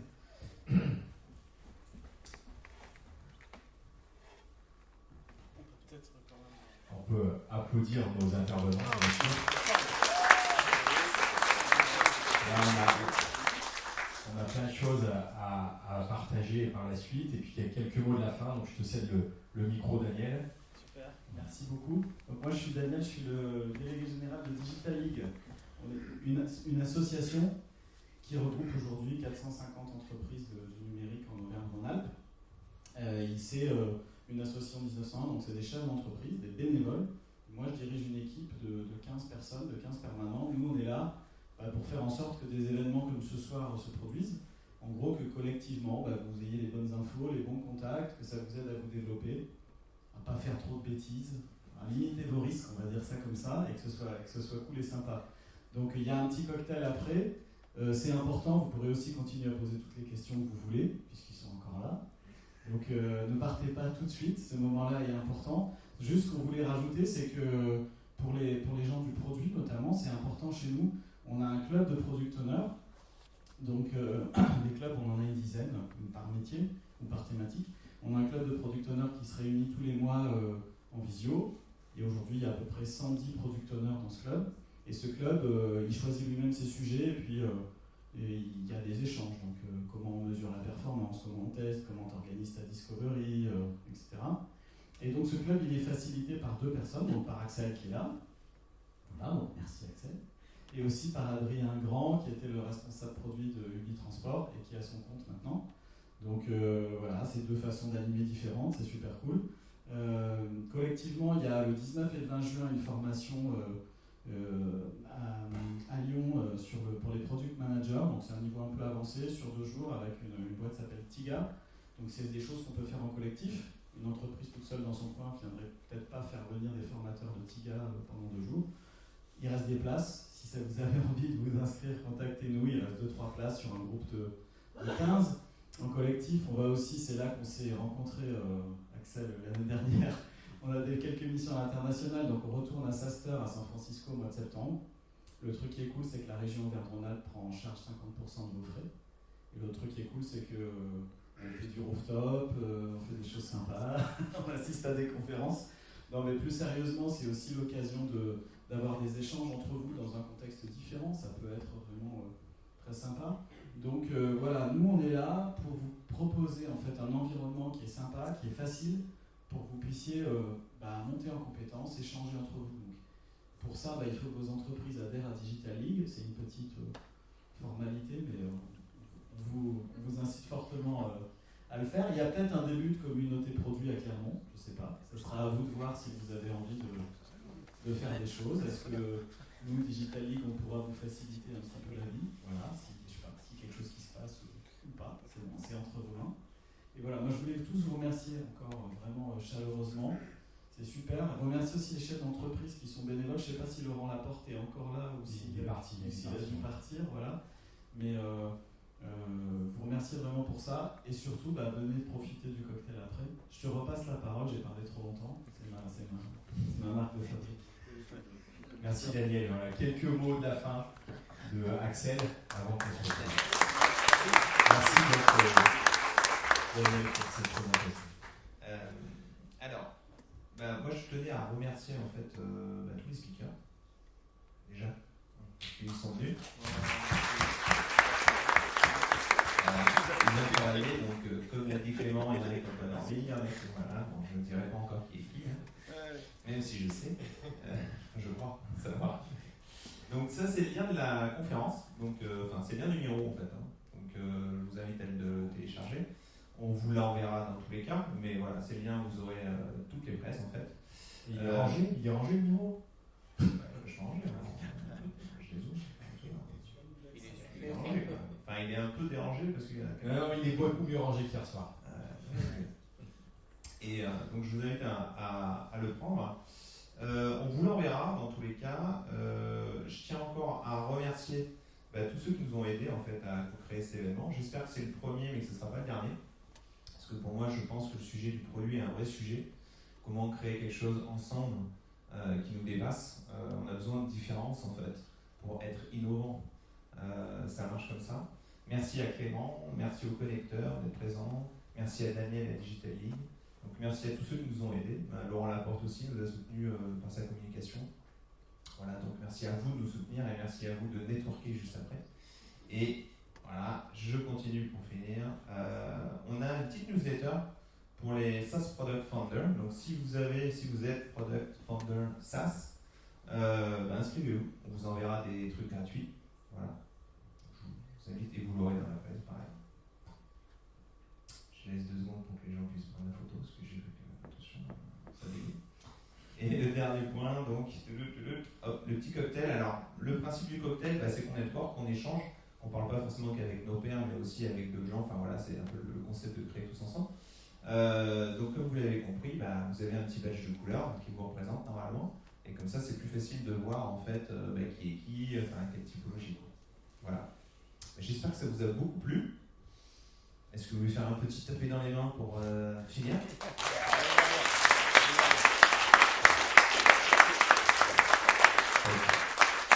Merci à vous tous et puis on part au cocktail, je crois. Voilà, merci de votre participation et